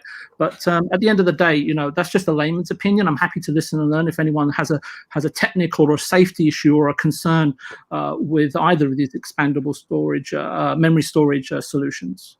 No, fair point. And there was some negative news about Xbox this week around overheating and particularly the SSD getting hot. But just as a joke, I wasn't serious. No, exactly. I mean, it obviously got debunked quite early on, and the certain people. Hilarious. Exactly. Yeah. It's kind of a shame that kind of thing happens, but there is a sport in it as well, I guess. PJ, are you all right if I come straight back to you with the next question? I'll try. Xbox Master Race he's obviously an Xbox fan, and that's absolutely fine, and so am I, in all honesty. And I think he prefers the Xbox design over the PS5. But he did come up with a very salient point, and it's one that I did put in the sort of show notes. We in the Western world, we hear a lot that, the Japanese, they might not take to the PS5 because of its sort of gargantuan size. And like I say, I don't think Sony did themselves many favors doing the sort of stripped down video that they did with that guy who looked pretty small. Well, he was either small or the PS5 is absolutely gargantuan. Is that something that, in Japan, it is going to be an issue, the size of this console, or is that just a sort of a Western take on Japanese culture? Just before I answer your question, I really feel sorry for that bloke. I mean, I know he's sort of like high up and everything. It doesn't look like he's been fed very well. I think Sony told him this product don't ship, you ain't eating. So you're getting no sushi and you're getting no udon. We're done with you. But just to sort of answer your question, yeah, I mean, we all know that that space is a premium in Tokyo, Singapore, even Hong Kong. I mean, when I lived over there, the prices. I mean, I look back and I think, oh my god, I wish I'd invested back then. But you just don't know how things are going to pan out. But however, I think the PlayStation 5 looks to be a cool piece of tech, especially with the sort of UI being kept under lock and key. I'll just sidetrack it for a second. I think that might actually be a big thing for Sony going forward, and that's why they haven't really revealed it as yet. I don't think they will until gamers plug in and switch on the PS5 hardware and discover everything for themselves. A gift from Sony, perhaps, and hope that. And I think that they're doing it, hoping that everyone will click on that create button and it might and maybe able to put lay a voice track over it, your own maybe. And if they did that and it was good, it'd be a great PR move if it's set up right. The 5 to 10 million people that are going to buy the PlayStation this gen. I know they sold like 9.5 million PlayStations, but every generation seems to be in Japan sort of slightly decreasing. Mobile gaming is so huge over there, and obviously Switch has been hugely successful. So I don't know if they'll sell 10 million, but they'll definitely sell between 5 and 10. I think that's conservative right now. I mean, maybe they'll sell more. I just don't know how gaming is going to evolve. And my guess is as good as any. But they'll sell that in Japan, and primarily the people that will pick those up are going to be gamers, and they'll be more keen on owning the tech and playing the games, especially Dragon Quest, Final Fantasy, those IPs, Persona. I mean, those are big sort of how can I put it? They're like special days. They're sort of celebratory types of games, right? Especially for Japanese culture. And I think that they'll be less concerned about finding space and housing the device neatly in their homes. So, I mean, it's not exactly buying a a new tumble drive. Then again, it may be once we get. I was going to say it's not far off. I was going to say I have no idea, but I think they'll be okay. Not a huge problem, but I'm glad that you can sort of like vertically and stack it sort of horizontally, and maybe they can shove it behind their TV. But yeah, it'll be interesting to see what the reaction is. I did try to speak to a couple of friends, but unfortunately they're away at the moment, so I wasn't able to sort of get like a hands-on, well, not hands-on, like a pure Japanese perspective, but just from a common sense point of view, I think that it's something new and fresh, and people will definitely be looking forward to it. Yeah, no, I appreciate that. And like I say, you know, we can get caught up in our own sort of what's the word, sort of assumptions around you know, Japan and things like that. You know, it's not always challenged, and you know, we tend to run with this narrative in our own sort of media and in our minds. But like I say, it's always nice to find out whether that's actually the case. Puxley, what's going on in the chat? Yeah, so I've got a number of things in front of me here. So VJ answered this question earlier from PM Lego 87, which was, do you think the internal storage is replaceable? The chat themselves have helped answer that question. Thank you very much, as well as VJ. So no is the answer, especially on PS5. It's half soldered to the motherboard, and I believe the same is true with the Series X as well. Fun speculation earlier says I suck at most video games, so these fast load times are going to be great. No, he doesn't. I've seen him play them. As many times as I want to, he says, which is good. Kevin Allen says, not taking anything away from the engineers at Sony, but after seeing the teardown of the PS5, it's my personal opinion that it looked like a complete mess to keep the system cool. Did you see Albert Pinello's comment around the engineering side of things? I know he doesn't work for Microsoft anymore, and there is a bias there, but he was very, very vocal about how fantastically well the Series X has been engineered in comparison to the PS5. But I think I saw something about that quote earlier. I can't remember too much of it, I'm afraid. I've got more comments here, if you don't mind. So, comment earlier from Sweshy Gaming. Simplicity was the best choice for Microsoft, but I am with Luke on prices. In time, PS5 drives should be cheaper. I don't know. I know why you're saying that, and I kind of agree, but I just think they're going to have to be Sony certified or PS5 certified. I don't know. Perhaps I'm wrong, you know, and perhaps what the actual deal is that obviously someone like Luke and myself and yourself, Pux, we'll build PCs. I'm not sure about yourself, Scott, but you know, we will know what drives are fast enough and stuff. But I think for the average gamer, there will have to be a Sony boxed product, or it will have to be a, you know, PS5 compatible on the box, as it were, that you can possibly buy from PC World or whatever the American equivalent of PC World is. I agree with that to an extent, if I'm perfectly honest. But I think that will add up the price. But at the same time, I think if you, again, people who do build PCs especially will know roughly what they know about what to look for. Yeah. But I think, yes, I think you're right. Sony will, in time, I think, probably do their own like Sony branded M2 drives for external storage. But I don't see why we won't. I can see plenty of articles coming out in the near future of, oh, don't buy that expensive Sony one. Just buy this Western Digital one because it's perfectly usable and does the same job.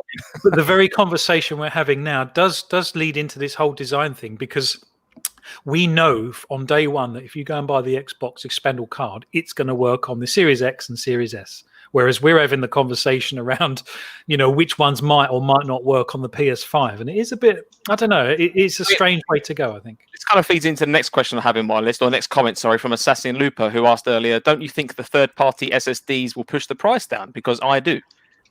And I think to a degree, I think maybe in time, third-party devices which will maybe themselves say, we work perfectly fine on a PS5, don't worry about those Sony ones again because they're really expensive because you've got the Sony logo on them.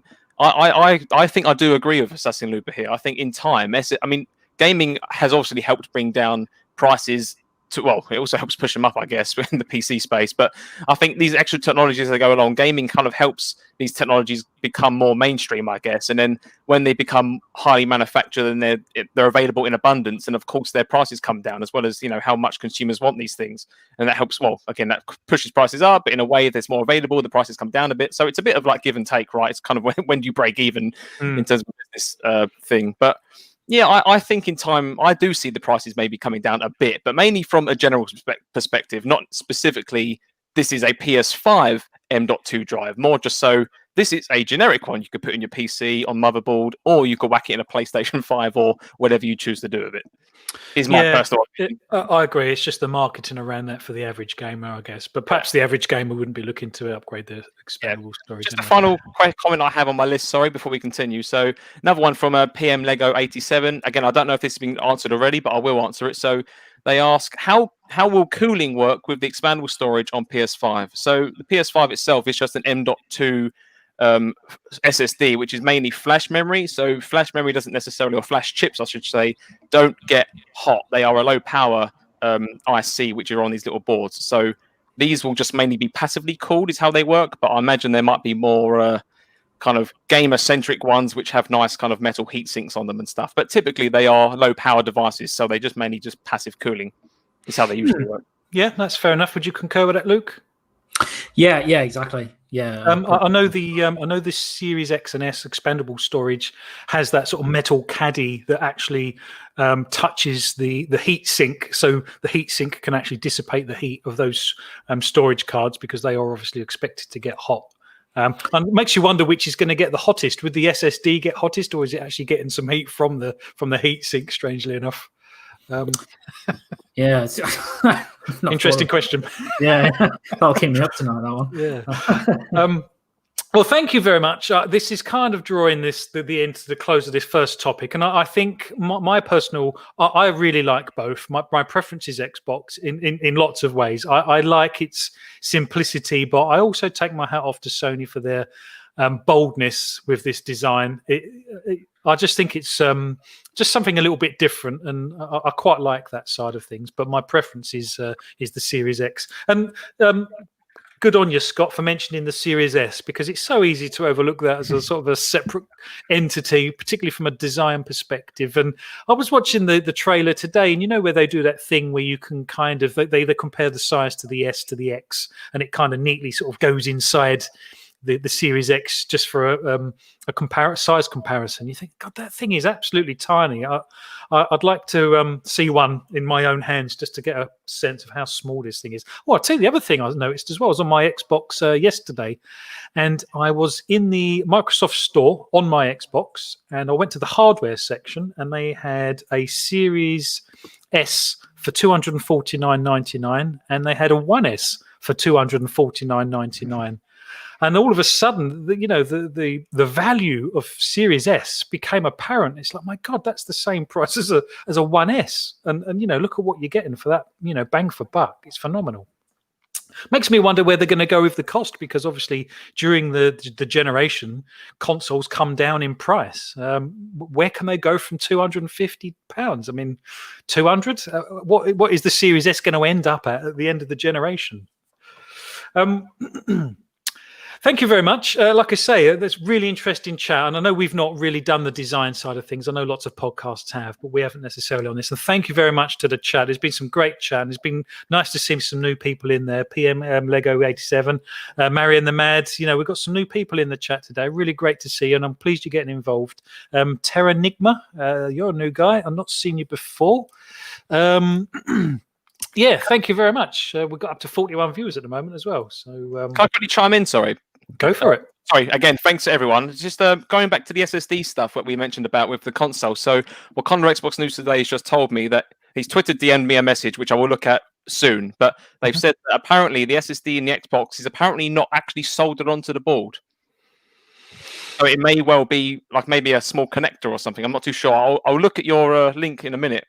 Yeah, that was. I can't see why they wouldn't solder it to the board. To be honest, I can't see the point of that, because they would want to dissipate the heat as part of that heat sink, I guess. But well, we'll look into that. Like I say, I can't see why it wouldn't be. And to be honest, you wouldn't ever replace that storage. You'd only add to it, I guess. But I think a point on that, Phlapp, if you don't mind me saying, yeah, go for I it. think a lot of the concern with the SSDs being soldered to the board in either console is around just the longevity of these consoles. If those drives fail and you're not in a position to replace them, then you essentially need to shell out for a new console. Now, with both the Xbox One and the PlayStation 4 at the moment, if those hard drives were to fail, I believe, especially with the PlayStation 4, they're quite easily replaceable.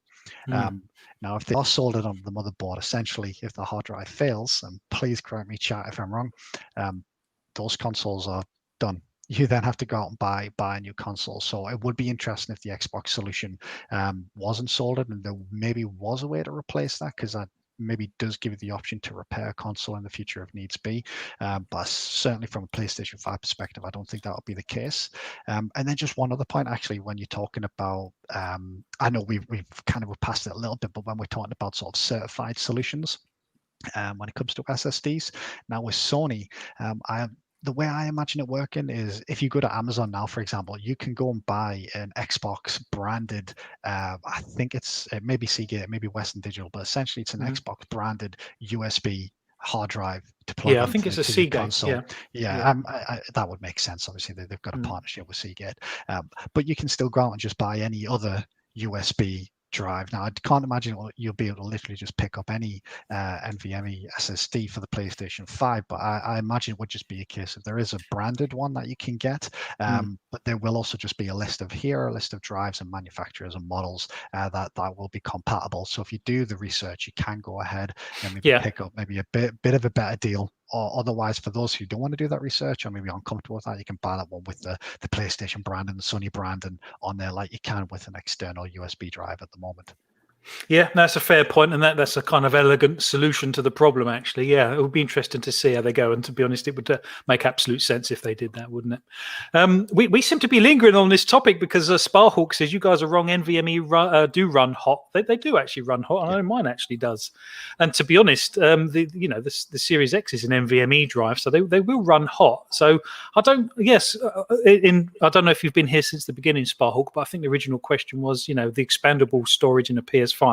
How will that be cooled? It does look like it's only going to be passively cooled because there is no heatsink touching it, as far as I could see. So, I mean, to be fair, I did actually say earlier that flash ICs typically do run cool because they're low power devices, which on their in isolation is true. But I guess I mean, thanks for the correction. To be fair, I'm not going to say that you're wrong and I'm right, all that kind of stuff. I think you are correct. Samsung SSDs and all those kind of stuff for PCs do get hot.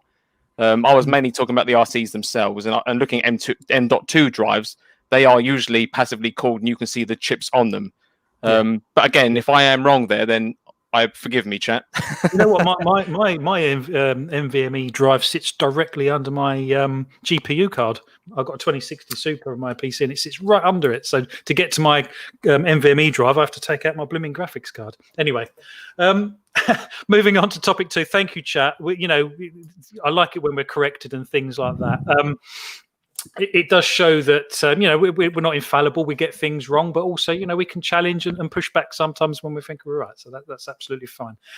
So topic 2, I'm quite looking forward to this one, actually. And this, I don't want this to come across as Sony bashing at all, because it's not. It absolutely isn't. But so I will state that up front. But it does seem like Xbox have led the narrative to the next generation sort of launch thus far. I mean, Sony have been quite passive and quiet, and I know you've mentioned a few times, VJ, that's probably done them some good, actually. I guess one of the downsides is that some of the fans then actually start doing some of the narratives and talking themselves, but Sony's got a very strong fan base that kind of push the positive sides of Sony and kind of fill the gaps with that. But it does feel like Sony have swapped slightly from the 2013 launch, because as we alluded to earlier, Microsoft were telling us as consumers what it was we wanted in the Xbox One, with regards to things like the Kinect and the TV functionality and the always online DRM side of things. And we as a community kind of rebelled to that, and thankfully they responded. But it does seem like Sony have done a sort of fairly similar thing this time with regards, we believe in generations, and there is only going to be 100 or so PlayStation 4 backwards compatible titles, and next generation means next generation, and who wants to play last generation games on the new machine, and things like that. And that is also one of the reasons why I did bring up whether I thought Sony might have considered strongly having a digital only machine, no optical drive whatsoever, just because it does seem like they wanted to take the lead in what it was that consumers wanted. And they've done a number of U-turns in the meantime, and perhaps I'll come to you first, Scott, if that's okay. But do you think this kind of damages Sony's credibility to a certain degree, like it might have done Xbox's, or do you think the sort of Sony loyalty and brand is far too strong for them to take damage over that kind of those kind of U-turns? I think when you consider the type of U-turns that we're talking compared to Microsoft in 2013, I don't think they're anywhere near as severe, if that for lack of a better term. I think the main U-turn that we can probably attribute to Sony at the moment is the whole "we believe in generations" quote by Jim Ryan. Now, if you think the U-turn on that is just of a benefit really to people. The biggest example of that is the news that Spider-Man, Miles Morales, and Horizon Forbidden West are going to be releasing on PlayStation 4 as well as 5. And PC. And yeah, eventually, no doubt. But ultimately, all that U-turn has done is given more gamers the opportunity to play those games that maybe would have if they had stuck to that whole "these games are exclusive to PlayStation 5." So while yes, as a U-turn, I don't think it necessarily damages Sony's credibility. I think what it does is it makes Jim Ryan's word. Well, I don't think you can trust Jim Ryan's word. If he was to say anything in the future, then me personally, I'd be skeptical. But the average consumer, the general gamers, do they even know who Jim Ryan is? Are they going to be hearing quotes like this, or are they just going to be seeing, look, I can play Miles Morales on both the PlayStation 4? That's a good point, and I do take your point. But I do also think that gaming media come into this a lot as well. And I would also argue that, I agree that, the U-turn, if you could call it that, has been a positive one for gamers in general, and obviously specifically PlayStation gamers. But so were the U-turns that Microsoft made at the beginning of the 2013 era as well, to be honest. They were all U-turns that absolutely needed to be made, and positive ones for the gamer, but that didn't stop the narrative being one of negativity around the brand, and the damage kind of seemed to have been done. Now, I do fully appreciate that Microsoft went further than Sony have this time, but it seems to be gaming media. If someone's out of favor in the gaming media, it does seem to have a knock-on effect. And, it does come down to the playground. My mate says, Sony's better than Microsoft, or vice versa. And Puxley's kind of been through this himself. It does have a knock-on effect to the gaming media. It does. And I think I'd be careful, because I don't want to sound like bashing gaming media or anything like that. But as someone who's active in the community, someone who's reading these news stories every day, it does seem, as a fan of Xbox and a fan of gaming in general, that there is this negative bias towards Microsoft, where Sony, and I would say Nintendo to a similar extent as well, seem to be able to get away with a lot more than Microsoft as soon as Microsoft make one small slip up. And I think Phil Spencer deserves a lot of credit for the lack of slip ups I think they've made over the past few years. People, whether that be just the Twitterverse, or whether that be the media, jump on Microsoft, and it seems to get blown out of proportion quite significantly. While if Nintendo or Sony maybe make a similar slip up, it definitely feels at the very least like they're maybe given the benefit of the doubt, where Microsoft aren't. I think that's definitely a perfectly valid point. And I agree, Microsoft's U-turn in 2013 was needed, and it was absolutely a positive for gamers. But I think maybe it was just the severity of that change. But yeah, I think you could definitely argue that it's maybe just how the media responded to those U-turns and the initial news to begin with that leads to that negative, I guess, viewpoint of Microsoft in general as a gaming company and the wider gaming community. That's an interesting point, and I'm kind of pleased that I'm pleased that you agree, because sometimes as an Xbox fan you do feel like, am I just being ultra sensitive here? Am I being kind of am I being unfair? And perhaps I'll come to you next, VJ, if that's okay. And I know we've kind of had this conversation before. No. But from your perspective, do you think Microsoft have a bit of a rum deal when it comes to sort of U-turns and having to change things? Because even down to the May sort of showcase that they did, I think they got the marketing wrong. They got the hype wrong. They were saying about gameplay videos, and they didn't. And they held their hands up and said, look, sorry we screwed up. We won't do it again. And they kind of did again in July a little bit. But in my opinion, and not everyone thinks that, Microsoft are quite good at holding their hands up. Do you think they get a bit of a rum deal with the media in general? I think they've got a considerable amount yet to prove. Really? Yeah, I think so. I think you've got to look at their history, right? They've do you mean Xbox or Microsoft history? I mean Microsoft and Xbox, right? Okay. They're both very, very different companies. I think my experiences with Xbox and Microsoft is that, the route that they've gone down in terms of requiring Rare, the way it fell apart with Bungie, the distancing in the relationship with Epic in terms of buying the IP out and then the game not being developed further, how they dealt with Lionhead, Big Blue Box, their history with Insomniac, helping to build their in-house tech, wanting to work with them and then dropping them after one game. I think that the American culture and the UK culture are very similar in my vast experience, which is probably negligible compared to many others. But vast for me is that the US and the UK culture seem to be very cutthroat in terms of how they go about doing business and how they foster and nurture talent. And it's really been apparent to me, especially with all the time I spent in Asia and in Europe, where they seem to do the reverse in terms of foster culture and studios like EA and Microsoft and so on and so forth. There's always been a sort of like, yeah, you've got your freedom, but don't set yourself up for failure. It's a very different type of handshake that goes on when I've seen them happen in Japan and Europe. In my experience, in terms that the handshake is different. Is that if you fail, it's okay. It's a collaborative thing, right? Let's push the boundaries as much as we can. And this is the one thing I think I said on Boom's channel last week. It's the one area that in the last 6 years that I haven't seen Phil address. And I've said it about Halo in terms of how the production methodologies are there, right? And why that game is in its way. Now, I don't know if that's Phil or if what I think he needs to be is creatively ruthless. Everything else he's set out to do, he's done. But I think there's people within his executive team that may be past their sell-by date. And I think and I want Microsoft to progress further because competition, what does that do? It benefits all of us. Absolutely, yeah. So, and I think that Sony have addressed it to some degree, and it's an ongoing thing, right? But I think if Phil really wants to deliver on his vision of creating a creative hub for developers to come there and develop games, that's fine. I mean, you got to look at Bethesda to one side, right? They're a very different kettle of fish. But Microsoft's approach is very similar to EA and how they go about things. But EA is much better than them at that.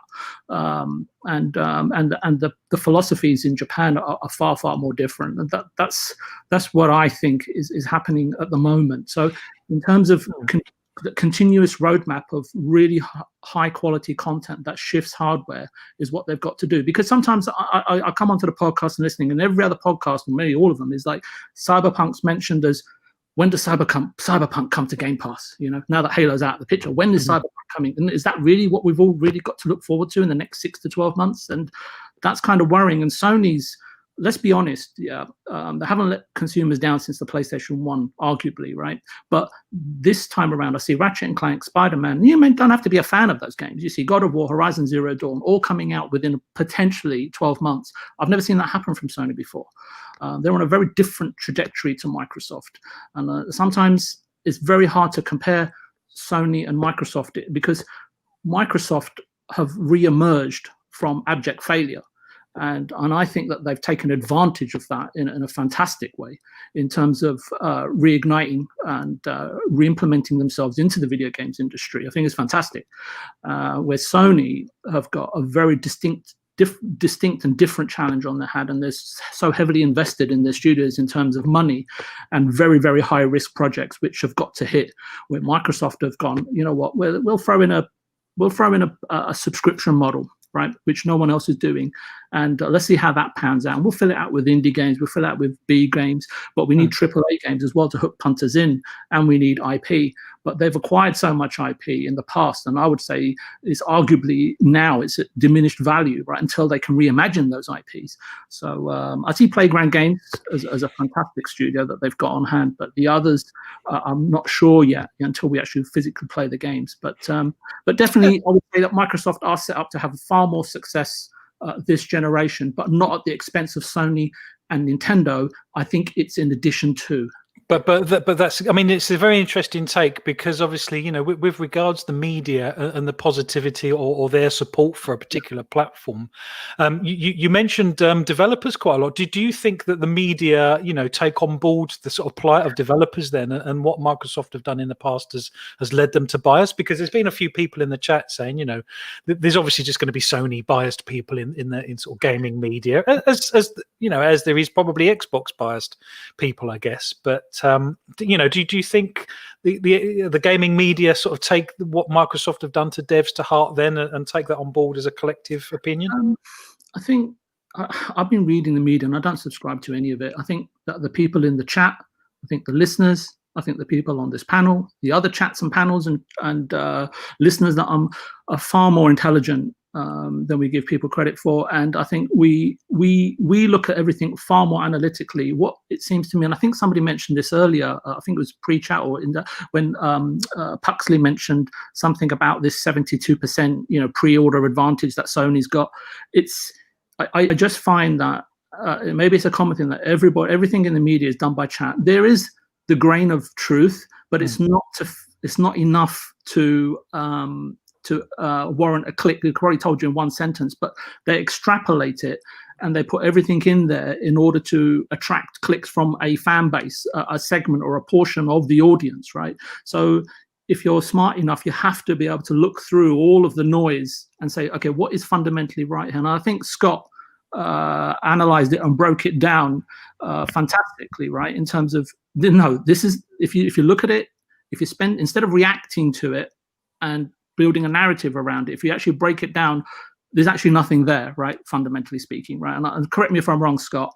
But yeah, I think that the press and the media, everything needs to be taken, not with a grain of salt, but I think with a truckload of salt. You have to understand, I think Jim Ryan, his team, Phil Spencer and his team, they know that the appetite for gaming and the size of the gaming market is fantastic. Just take I think it's cloud gaming, right? Right, this year it's only worth $600 million, but in 2023 it's projected to be worth $4.8 billion. Thinking 3 to 5 years ahead, right? And yeah, so I think that what all that Microsoft needs to do is build up the brand. And how do you do that? By building goodwill. And what they've done with Game Pass, I think is incredibly powerful. And I think that's that and the Xbox Series X machine is the Trojan horse, right, to enter your living room.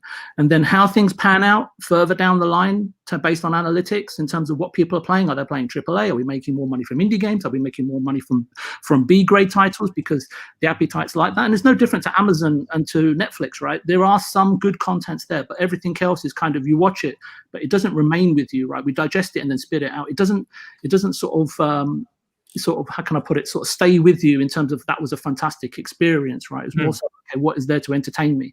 And I'm worried that longer term, that's what gaming becomes, but I don't know. And that's why I think it's so important for Sony and Nintendo to remain in the race, because we know that Microsoft got money to turn the industry upside down, right? And I hope they don't. I think that was the right thing that they did in terms of buying Bethesda, because I think that really helps them, right? But it's just a case of in a year's time, when that deal's rubber stamped in June, and then what happens a year after that? We know that publishing offices around the world are diminishing and are going to get closed. And I've spoken to people at Activision in Europe and in Ubisoft. They're all worried, right, that those divisions are going to be pushing towards digital. But anyway, I'm maybe going off track here. So. No, that's fine. And to be honest, I take your point around sort of the media goodwill and the momentum around that. I'm going to come to you next, if that's okay, Luke. But before we do, we've had quite a lot of active chat around this. We've had some fantastic comments. I know you've been capturing some of those pucks. Can we go through some? Yeah, I was hoping he was going to quickly come back to me, actually. There's a lot of these are interesting, and I want to address these. I'll start from a bit way back, but so Kaya Sante says those companies are different from 2013. The Sony frontmen are gone. No Shuhei Yoshida. Jim Ryan is like Don Matrick. Xbox on the other hand have learned. Phil Spencer had really helped Xbox. Can we just hang on that? Jim Ryan is like Don Matrick. Yeah, I kind of get it. Yeah, I guess so. That would be interesting. I wonder if he'll have the same fate. A comment here from Wakanda Xbox News Today. The media have had issues with Microsoft for years, and this filters down the chain to Xbox division, and in my opinion, this stems from the arrogant 80s. What do you think of that? Well, that's something VJ's mentioned in the past, and this isn't necessarily an Xbox issue. This is a Microsoft issue, and the bad will and bad taste that they've left. Historically, there is a legacy with Microsoft, and I do agree with that because they were seen to be a bit of a cutthroat company. Ship up or shape out kind of thing, and I think there's still that legacy of people that are old enough to remember that the Microsoft of days gone, that they still have that sort of opinion, perhaps. Although I would argue a lot of the gaming media, I don't know. There's a lot of youngsters in the gaming media and stuff that wouldn't necessarily remember that generation, but perhaps it's kind of learnt through osmosis from the old guard. Yeah, that's true. Another interesting comment here. I don't know how much we want to tap on this, actually, because I know we talked about it a lot before. So this is from Fun Speculation. So where Sony deserves more criticism is in the $70 games. Cross-gen saves, lack of info on backwards compatibility, and how well it actually works. Reselling recent releases, all of these things. You know what? I don't get this cross-gen saves or lack of. I don't get it. It's the same CPU architecture. I don't understand why it can't span the generations. Now, Sony I've said that they've U-turned, but I've seen a few comments in the chat saying, no, they haven't U-turned. They've just outright lied, which, I appreciate why people feel like that. But either way, it's kind of a U-turn because they've had to kind of go back on what they said. But this whole cross-gen saves, I don't understand why they can't go back on that one. And perhaps that's something I'll ask you, Luke, on the next one and your take on the lack of cross-gen saves, perhaps. Is this Sony just being awkward, or is there? I can't imagine there's a technical reason for them to not be able to do it. But we'll come back to that one, Pux, but carry on. Sorry, I've got quite a few to get here, so I know I don't want to sit on these for too long. So, comment here from Dragon Wolf. Although it's great that these games are coming to PS4, it was no U-turn they tried to deceive. Sony knew those games were going to be coming to PS4 a long time ago and didn't change their minds close to launch.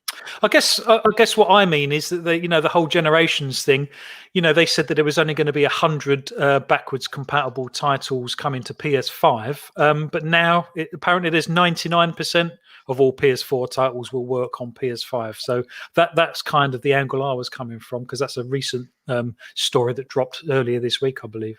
Yeah, and if anything, I've actually seen updates on that saying there's actually lists of games which are not in that compatibility list. So hopefully your game is not in that list. Well, yeah, but even if it is in that list, you can't take your save across by the looks of things. So, well, no, yeah, I mean, there's a lot of...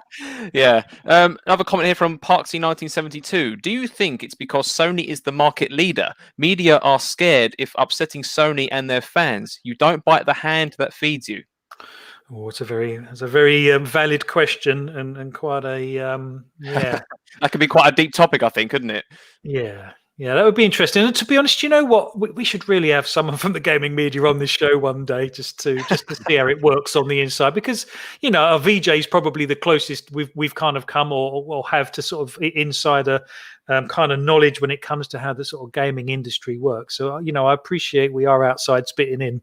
So it would be nice to have some game devs and some people from from deep within retail on the show as well, actually. I've got some more positive comments here again from Shizno Ali that says, my only problem with Xbox was for a long time it felt they had 1 foot in and 1 foot out for gaming, and now they seem dedicated. Well, yeah, $7.5 billion tends to that's the point there, isn't it? Yeah. But not only that, Satya's comments as well. Even the fact he's acknowledging the Xbox division, just shows how far Xbox has come within Microsoft, and how well Phil Spencer has done, because it did sit squarely on his shoulders. And I think after 2013, there probably was a moment of, do we carry on with this? Probably not from Phil Spencer's level, but from from the very top. Do we continue to plow money into this? And thankfully, Phil obviously managed to convince them that yes. And look at where we are now. And like VJ was saying, game streaming is the next huge thing to happen. And I would argue that Microsoft are at the very forefront of that. Yeah, no, I completely agree with that as well, and I think we're all in that same board there, aren't we? We've been talking about it quite a lot for the last few weeks. But actually, on that, this next comment is actually quite relevant. This was actually a reply to a comment that Scott SX2 made a moment ago or earlier in the chat. But I think it's relevant here because one of the things we said at the beginning of this particular topic, and one thing I think we should reiterate, is that we don't want this to be a Sony PlayStation bashing session because there's a lot of we see a lot of that online, and we want to try to avoid that. So the particular comment it was from Assassin Looper, and they say, it is difficult. I feel does not matter what you say, you get dubbed a fan nutter, which is not true in most cases. I am just a gamer, and I want gamers to benefit. And I think we can all agree with this, right? Absolutely. Yep. So we definitely see a lot of negative and to and fro between the PlayStation versus Xbox. So it's nice to know that we have a group of people here that we are very central, and we don't want to sound like we are bashing. It's very much just trying to do a pros and cons take, isn't it? Really, it is, but it is also calling out, any platform holder for not malpractice, but for anti-consumer moves. And I know the word anti-consumer is bandied around possibly more than it should be. So perhaps non-competitive moves, shall we say, is probably more accurate, I guess. But yeah. I think I'm pretty much done there. I think, unless you want me to read out a few more. That's fine. Well, perhaps we'll come back to you a little bit later because I want to get to Luke and I want to go back to Scott as well if we can. Sure thing. There's been some mention in the chat around cross-gen saves. Actually, Luke, is there are you up to speed with why cross-gen saves can't happen? I think Scott actually said that it's up to the developer. It would seem strange that people wouldn't allow cross-gen saves to occur, wouldn't it? Yeah, no, I think that's right. I think they said on the blog post when they were talking about combat in general that you can.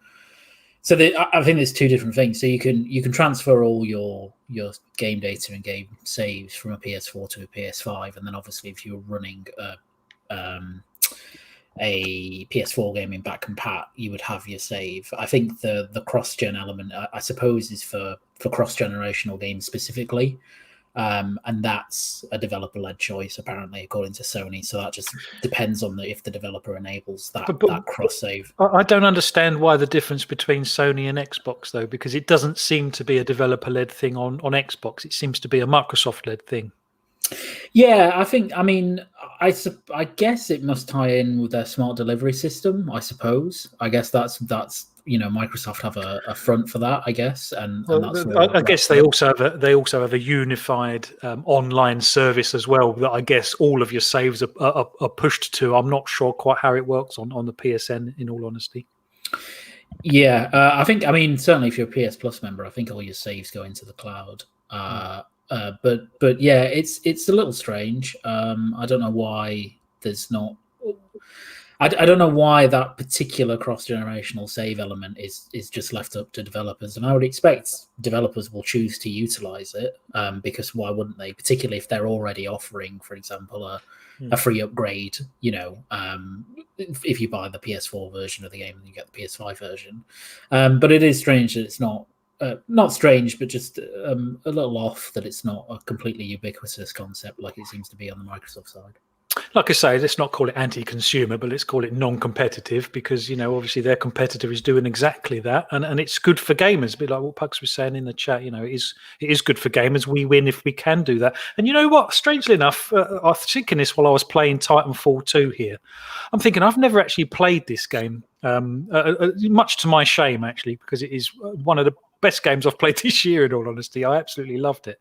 But I was thinking, if this wasn't, backwards compatible, I know that, day one, if I get a Series X and there's some games that I haven't played from this current generation that I absolutely want to, that I can play it on my Series X. And it would be such a shame, if you couldn't do that on PS4. But thankfully, it kind of looks like Sony have bowed down in the end and kind of allowed that side of things to happen to a certain degree.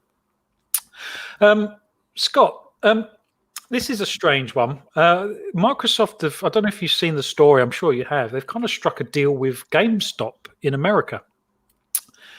And it's around, it's more to do with back-end side of things, actually. So I think GameStop are going to be using Microsoft back-end services and servers and stuff. And I think there was also some front of shop, there's going to be some Microsoft devices being used in the store, and there's going to be sort of a cashless registers, like a little bit like you do in the Apple Store and stuff. I just thought that was a very interesting move for Microsoft to make with someone like GameStop, because there's obviously a hidden narrative here. If they were to do it for someone completely non-related with part of their gaming division, then I guess we wouldn't be having the conversation. But do you think this is kind of a crafty little sort of backdoor in with people like GameStop to sort of get the narrative in their favour?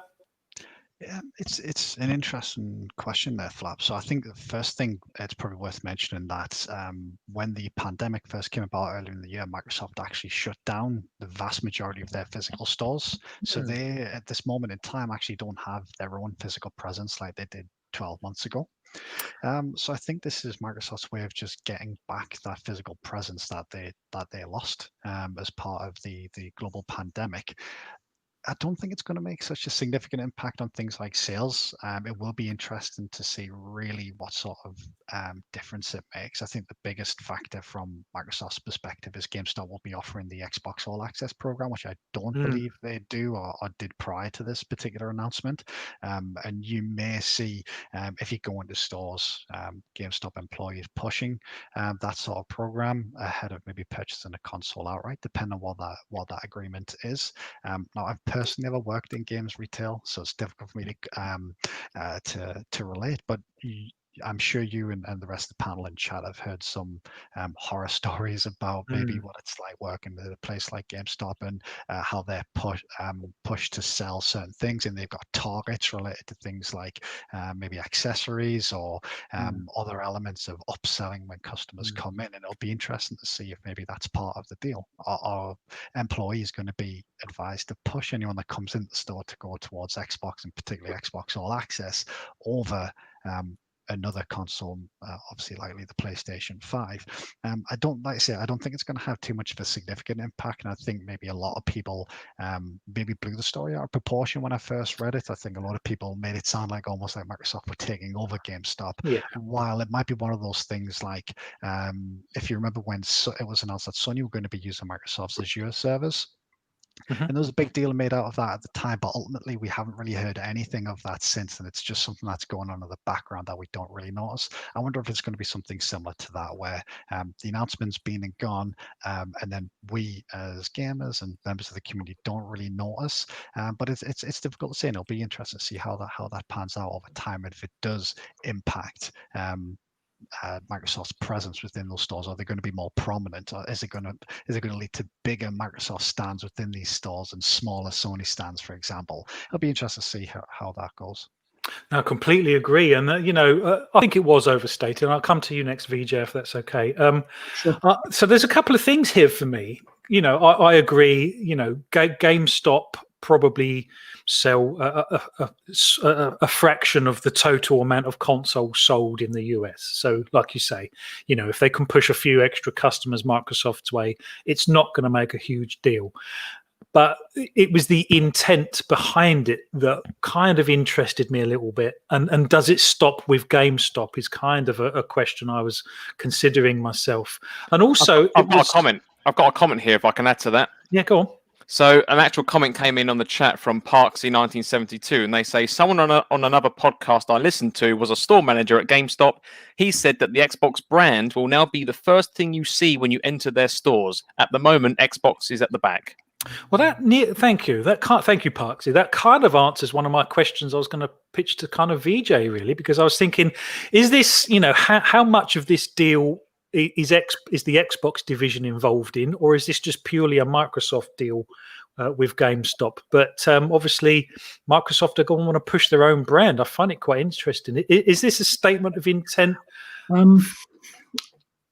think you can, and please correct me if I'm wrong, because I haven't read up on it completely. But the key part of this deal in GameStop, I'm assuming, right, is to sell all access programs and subscriptions and games, and obviously, right?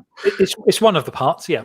Yeah, and is that right? And GameStop and associates are obviously going to be incentivized, I'm assuming, with these service tablets and sharing in this future income to some degree, right, based on the consumers that they bring into their ecosystem.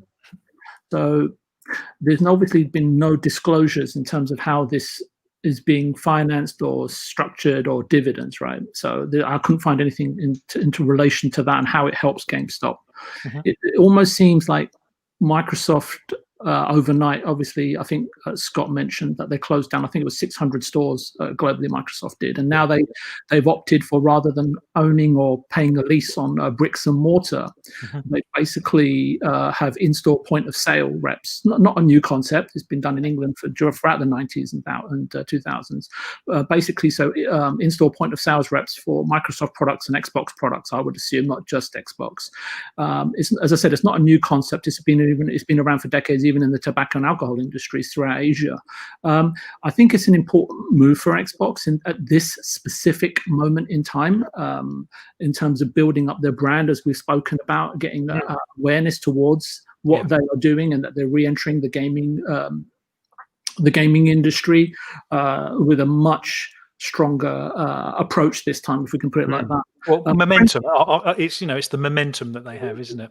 Yeah, I mean, it feeds throughout everything that they're trying to do. So it's a presence, right? A friend of mine, I was speaking to, Dr. Hodges, and he helps me on these thoughts and so many others. He made an interesting point. He said that basically this is a really interesting to see this happen. He sees it as a great deal of benefit here on both sides. If you think about like the passive branding effect in stores, then that's great for Microsoft, as it gives them a footprint without necessarily a huge cost, other than those 6,000 Surface Pros they've got to hand out. But in terms of retailer bias, yep, I think that's prevalent today. I've spoken to people in the UK, Mr. Tucci. I've spoken to people here that they go into a store, either a store's trying to push them to buy secondhand, push them to buy a warranty, push them to buy a PlayStation. We know it's there. I don't know how prevalent or obvious it is in UK stores. I guess if the mother or a father or somebody maybe that doesn't know too much about gaming, that they're veered towards that if it's financially been incentivized. Whatever the instructions are that flow down from corporate at the end of the day to regional managers, through to store managers and to store associates, will be followed to the letter. There's no question about that. Any bias, I think, will pretty much be apparent going forward. And if it is, then you know that Sony fans will no doubt make everybody aware via Twitter, via social media, that don't go to GameStop stores. They're in fact now Microsoft stores. Now that's a nuanced problem for GameStop. Maybe, I don't know. I'm just putting it out there. The longer term for GameStop is still worrisome. I don't know if anyone had a look. The share price jumped 44% when the Microsoft news was announced. But then when Wall Street and other sort of financial institutes had a closer look at the deal without disclosing anything, I don't know how much that they're privy to, but I'm sure they've got a far more better inside track than we have. On Friday closing, it took the share price took a nosedive. Now, not just take a nosedive. It settled actually 10% below the share price it was before the news was announced. And that, to me, doesn't alleviate the issues for GameStop. There's another chain of stores that they Think Geek, which is another few hundred stores.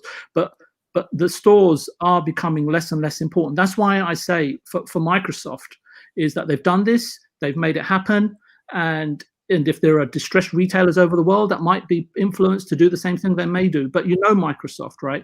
If it doesn't work, they'll just bin it and just move forward. But they'll use it to their advantage right now. And it's no different to how they've sort of looked at Mixer, right, and how that's gone, right? Microsoft are very, very ruthless when it comes to these kind of things. And I think they're taking a very good advantage of the situation. As you said, Phlapp, to make sure that their presence and momentum is first and foremost of importance to them. No, I completely agree. And to be honest, no, that's fine. And Fugley's come up with a very good point. Actually, you're saying that you perhaps didn't quite know some of the nuances. One of the nuances around the deal was actually that GameStop were going to be able to digitally sell games. Now, I personally not sure how this works, and if anyone in the chat knows, but Fugley has mentioned a very good point. I don't know if they will sell games digitally via a sort of a card in the shop, which happens now anyway, or if you'll be able to buy games via their own store. Well, I would just like to tack onto that, and I haven't. This is not a fleshed out thought, so I do apologise. So maybe someone can take it from here. Is that my friend also sort of mentioned? I didn't really take it that much interest to it, but does then that potentially open up an interesting segment for secondhand game digital retail? Oh, and competition, because, like I say, one of the arguments I have around digital only is obviously how much more expensive it is over physical, which to me makes no sense whatsoever. If there are two digital stores, is there a chance for competition and one store to be cheaper than the other on certain games and things like that? Interesting. Luke, is there anything you want to? Because I'm going to go to you, Puxley, to help sort of close out the show. But Luke, is there anything you want to say on the sort of deal that we've seen here? Do you think Microsoft might try something like that in the UK with Game? I think Luke wants to say, "Can we go on for another hour?" Sorry. I think they might try something like that with Game. On the deal itself, I mean, it's clearly an enterprise plus commercial deal, so it's something that I think that's been spoken about where Xbox is just one part of this, and I think if anything, it's it's a win-win for Microsoft, as VJ kind of alluded to, in that retailers like GameStop are on absolute life support at the moment, and something like this will help them. Long term, it will not, and GameStop will go under at some point because there is no real future for games retailers as they are now, and that's just me being honest. Yeah. And I see that in my work, from other retailers, not games retailers, but other retailers that are really distressed. And deals like this are literally the things that keep them afloat for a while. But as VJ mentioned, the share price ducking under where it started before the Microsoft deal is people quickly coming back to their senses and thinking, well, the Microsoft deal is great, but longer term, this is going to make no difference. But I think from Microsoft's perspective, they realize that, look, the place where you still go to buy most of your consoles is a retailer. You obviously a lot of that has transitioned online.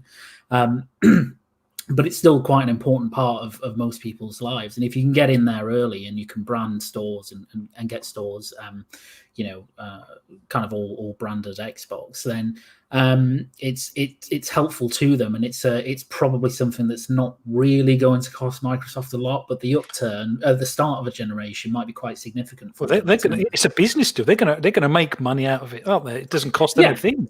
Yeah, exactly. Yeah. It's apart from, as VJ was saying, all those Surface Pros. They're all paid for. They're probably paid for by GameStop. Yeah, probably. I think it's like I said, I think it's a win-win for Microsoft. For GameStop, it's a little bit of cash, in terms of marketing deal, and I think Scott put in the chat as well that they'll get some kind of fallback revenue from people who invest into the Xbox ecosystem via GameStop. So it's good for them, but it's mostly good for Microsoft. It's really good for Microsoft. Longer term, I don't think it's going to be that great for GameStop. And Sparhawk's come up with a fantastic point. I never even thought of this. He's put, they need to have an Xbox running with Game Pass that people can demo to see it working in all GameStops. That's a fantastic idea because we're thinking about hardware and software, but actually there's the GameStop can help push the software service as well. It's a very valuable point. Yeah, definitely. Puxley, so what's your thoughts on this just before we round off with the comments? And I have to say, chat, you have been absolutely fantastic. You've been stellar tonight, chat. There have been some really great comments. You've pushed us. You've tried us.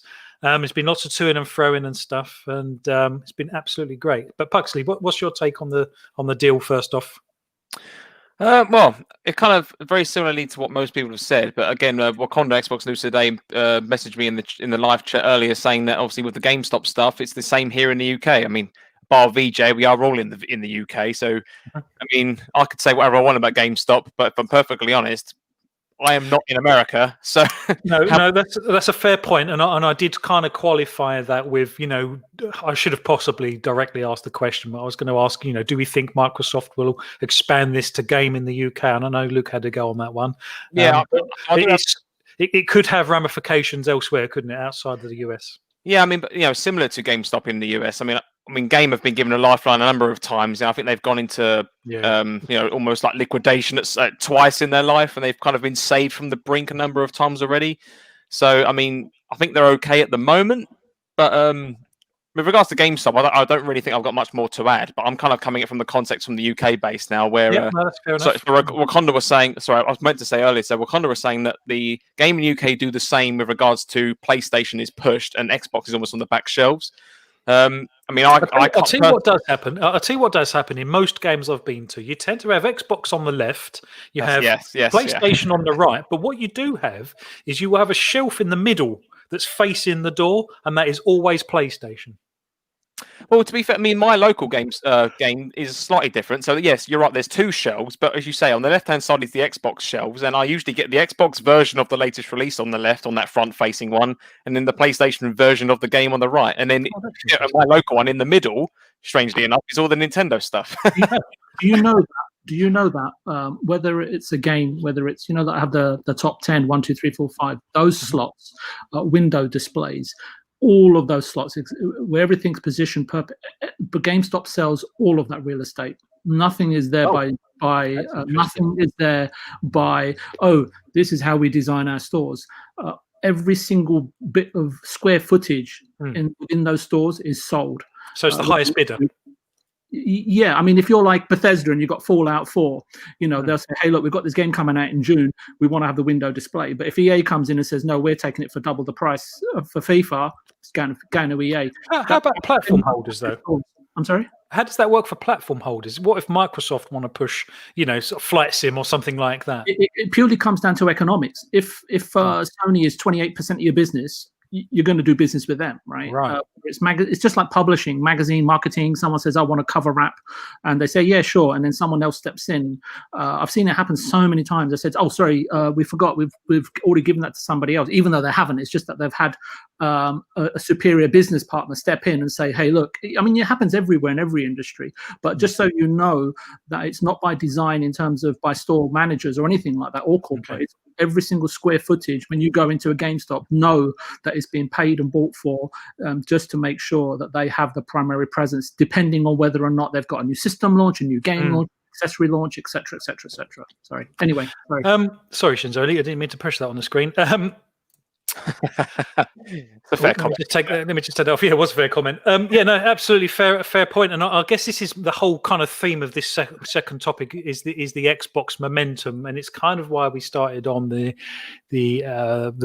media side of things and kind of ended on retail, because there is this big push for momentum, and all news is Xbox news kind of thing. That's how it feels at the moment, and it's a great thing as an Xbox fan because we've been missing this for the last generation, and it's interesting to see if, like you say, VJ, retail will actually start seeing Microsoft as a more valuable prospect to actually start help Microsoft push the brand more, because it will become lucrative, and it kind of a snowball effect, isn't it? I would do anything possible for one of those new Surface Duos. Yeah. Available in all good GameStops by the sounds of things. And pick it up with your annual subscription of Microsoft 365. Yeah, while you're there, yeah, exactly. Pux, so let's finish on the chat. And again, chat, you've been fantastic tonight. Really, really grateful for some of the fantastic comments. You've been absolutely stellar. So well done. Pux, let's finish on the chat then. What have we got going on? What, in terms of the current topics or the previous one? Anything, just the most salient points, what we got going on in the chat, without having to reopen up all the conversation. No, I'm not going to go back on the old stuff because we've kind of gone past that now. But one particular comment in the chat I found interesting was from Terra Nigma, who says, I don't know why GameStop doesn't make a studio and bring digital titles to physical like what Limited Run does. There is a market for it, and they are in the business of selling physical games. Did they not try to develop and publish games before? I think they did. Right? I don't know. It's a very I'm not too sure, personally. They did, didn't they? They did Deformers by Ready at Dawn, if you remember, who made Order 1886. And they made a small game, small kind of party type game called Deformers, which GameStop published. And unsurprisingly, it didn't do well at all. In fact, I think, if I recall, it caused a lot of trouble for Ready at Dawn, and they really had to scupper out of it financially because it just didn't do well at all. Pux, what else have we got? I've got another comment, another one from Parksy 1972 again. Actually, it's an interesting question. So, can you see ever being able to resell digital content? After all, it's only the license that you buy. Discs are only used as a license key. Do we ever see a world in the future where you can resell your digital license? Yeah, technically they could. They could just take away your right to use that game, or your right to be able to boot it up. So technically they could. But I think there's more to the question than that, though, because obviously today you buy something digital, you get given, I think, 24 to 48 hours or X amount of play time, and to request a full refund, or they don't even get partial refunds. So I don't know. To expand on that question, do you see a future then where as much as I would take my old Xbox game to to my local game store and get X amount of pounds back, do you think that would happen in the digital storefront in the future? Is it possible? No, you don't think so? It's possible, but it won't happen, I don't think, because Microsoft are the ones that hold that license on your behalf, and there's nothing in it for them for you to sell that on a second time. They would rather the person who's going to buy it for new, I believe. Does everyone in the chat agree with that comment? Out of interest? Do you mean VJ? on the panel? Well, on the panel, sorry, yeah. I already touched on this, and I said it does open the door for that potentially happening. Now, I know that Phlapp said, well, they don't make any money, but what if the system is brought into a place where they do? I don't know how it would work, but it's something that I raised earlier for a friend of mine that does open up an opportunity for secondhand digital sales. Now, I'm with Phlapp that I don't see it absolutely happening, but you just have to look at the size of the secondhand market, right? And a lot of people rely on the secondhand market. It'd be really interesting to. Sorry, go on. But the reason I don't think it would happen is because Microsoft and the platform holders are the ones that actually hold the license. If you was buying that from a GameStop or a game store from their digital storefront, then I could actually see it be, they could resell that game twice. Whereas for Microsoft, I think they'd rather you just buy another new version of it, if you see what I mean. Yeah, absolutely. Or wait till it's in Game Pass, or wait until it's reduced in price. I guess that's the only other way. It's just that a lot of people out there do rely on secondhand market. It's not a small. It's what, 2 billion or something like that. It's not exactly. So it's just a case of locking off those gamers as well. But and Game Pass, then people that Microsoft can point to that and say, look, we've got tons of content here you can enjoy. So yeah, I'm pretty much with Phlapp on that. Cool. Anything else, Pax? No, I think that's about it on the chat, if I'm perfectly honest. Brilliant. Well, I've had an absolute great time. I'm really thankful for everyone, like I say, particularly the chat. But let's just quickly go through our amazing panel. Thank you very much for being here, everyone. Like I've always said, time is the most precious thing you could give us, and you've just given us over 2 hours of your time. So I'm really grateful for that. We'll start with you, Luke. So thank you for being here. I hope you've had a good time and enjoyed the chat and stuff. Where can we find you on social media? Oh, thanks. Yeah, I've had a great time. Some great topics tonight and just fantastic panel. I'm on Twitter at Luke Steele 90. That's pretty much where I am all the time, but I don't really interact much, so apologies for that. I really need to get better at that. But yeah, find me there, and I've got various other kind of gaming stuff on there, and a few statues. VJ, on your point earlier, some statues are really hard to assemble. They're definitely harder to put together than a PS5 SSD, so you're absolutely right. But yeah, follow me at Luke Steele 90. Excellent. SX2, or like I say, as we know you this evening, Scott, thank you very much for being here. I hope you've had a good time. You're not brand new to the podcasting scene, although you did do a little while ago, apparently. But yeah, thank you for being here. And yeah, where can we find you? Yeah, thank you very much for having us. It's been great. I do want to just make one point is I don't know how you guys podcast, listen, talk and read the chat at the same time. I've got a newfound respect for that after today, so kudos for that. No, but it's been a pleasure. Thank you very much for having me on the show. A couple of great topics to discuss tonight. And if anyone's interested, you can catch me on Twitter at SX2 Gaming. Brilliant. No, well, we'd love to have you back on at some point if you're willing. But absolutely, yeah. No, thank you for being here, VJ. As always, fantastic. You bring a perspective that I certainly don't have, and I'm very grateful for your knowledge. You've got insider knowledge from the industry and stuff. But not only that, obviously, living in Japan and stuff. You bring I ask myself questions that I don't know the answer to, but lots of times you do know the answers to those questions, and I'm grateful for that. So thank you for being here. Hope you've had a good time. The chat's been good. Where can we find you? Yeah, I just pretty much copy Puxley's and Scott's and Luke's notes before coming onto the show. But no, it's really good to have Luke back on. It's been a long time, Luke, and Scott. I always really appreciate your support on Twitter as well. So thank thank you for that. And if anybody's interested, they can find me at Viewpoint Gaming. And Puxley, always a pleasure. And Phlapp, thank you for having me on, and look forward to supporting the channel in the future. Yeah, thank you very much. Well, you've certainly done that from the very beginning. So no, we're really appreciative of that. And as I said at the top of the show, my wingman, you mentioned, Scott, how do we text and listen? And to be fair, I don't. I have a wingman that does that bit for me, and he does it fantastically well. So very grateful to Puxley, because I can't do all of that. I can't multitask like VJ seems to do it a lot, and I saw Luke, in the chat a lot as well. So yeah, thank you, Puxley. Thanks for being here, my friend. Where can we find you on social media? No problem. I love being here as always. It's great to talk about games, and I'm very thankful for the panel as well. You've all been great as always. Thank you very much. Before I do say where you can find me, I just want to quickly iterate some things we talked about before, and I'd like to talk about it again very quick. So I know we've got a few new listeners on the live chat tonight. So if you would like to interact with us and other members of the community outside of this live show, we now have an Xbox Club, which you can sign up for and access. And this is something where, as it grows, we would like to be able to play games with you guys and just chat and maybe do tournaments in the future once it expands. If you'd like to get involved in that on the Xbox console, you can just go onto the Xbox Clubs tab and search for Green Pass Gaming. Equally, if you are on PC, you can use the Xbox Console Companion app to open the Xbox Clubs tab and search for Green Pass Gaming there.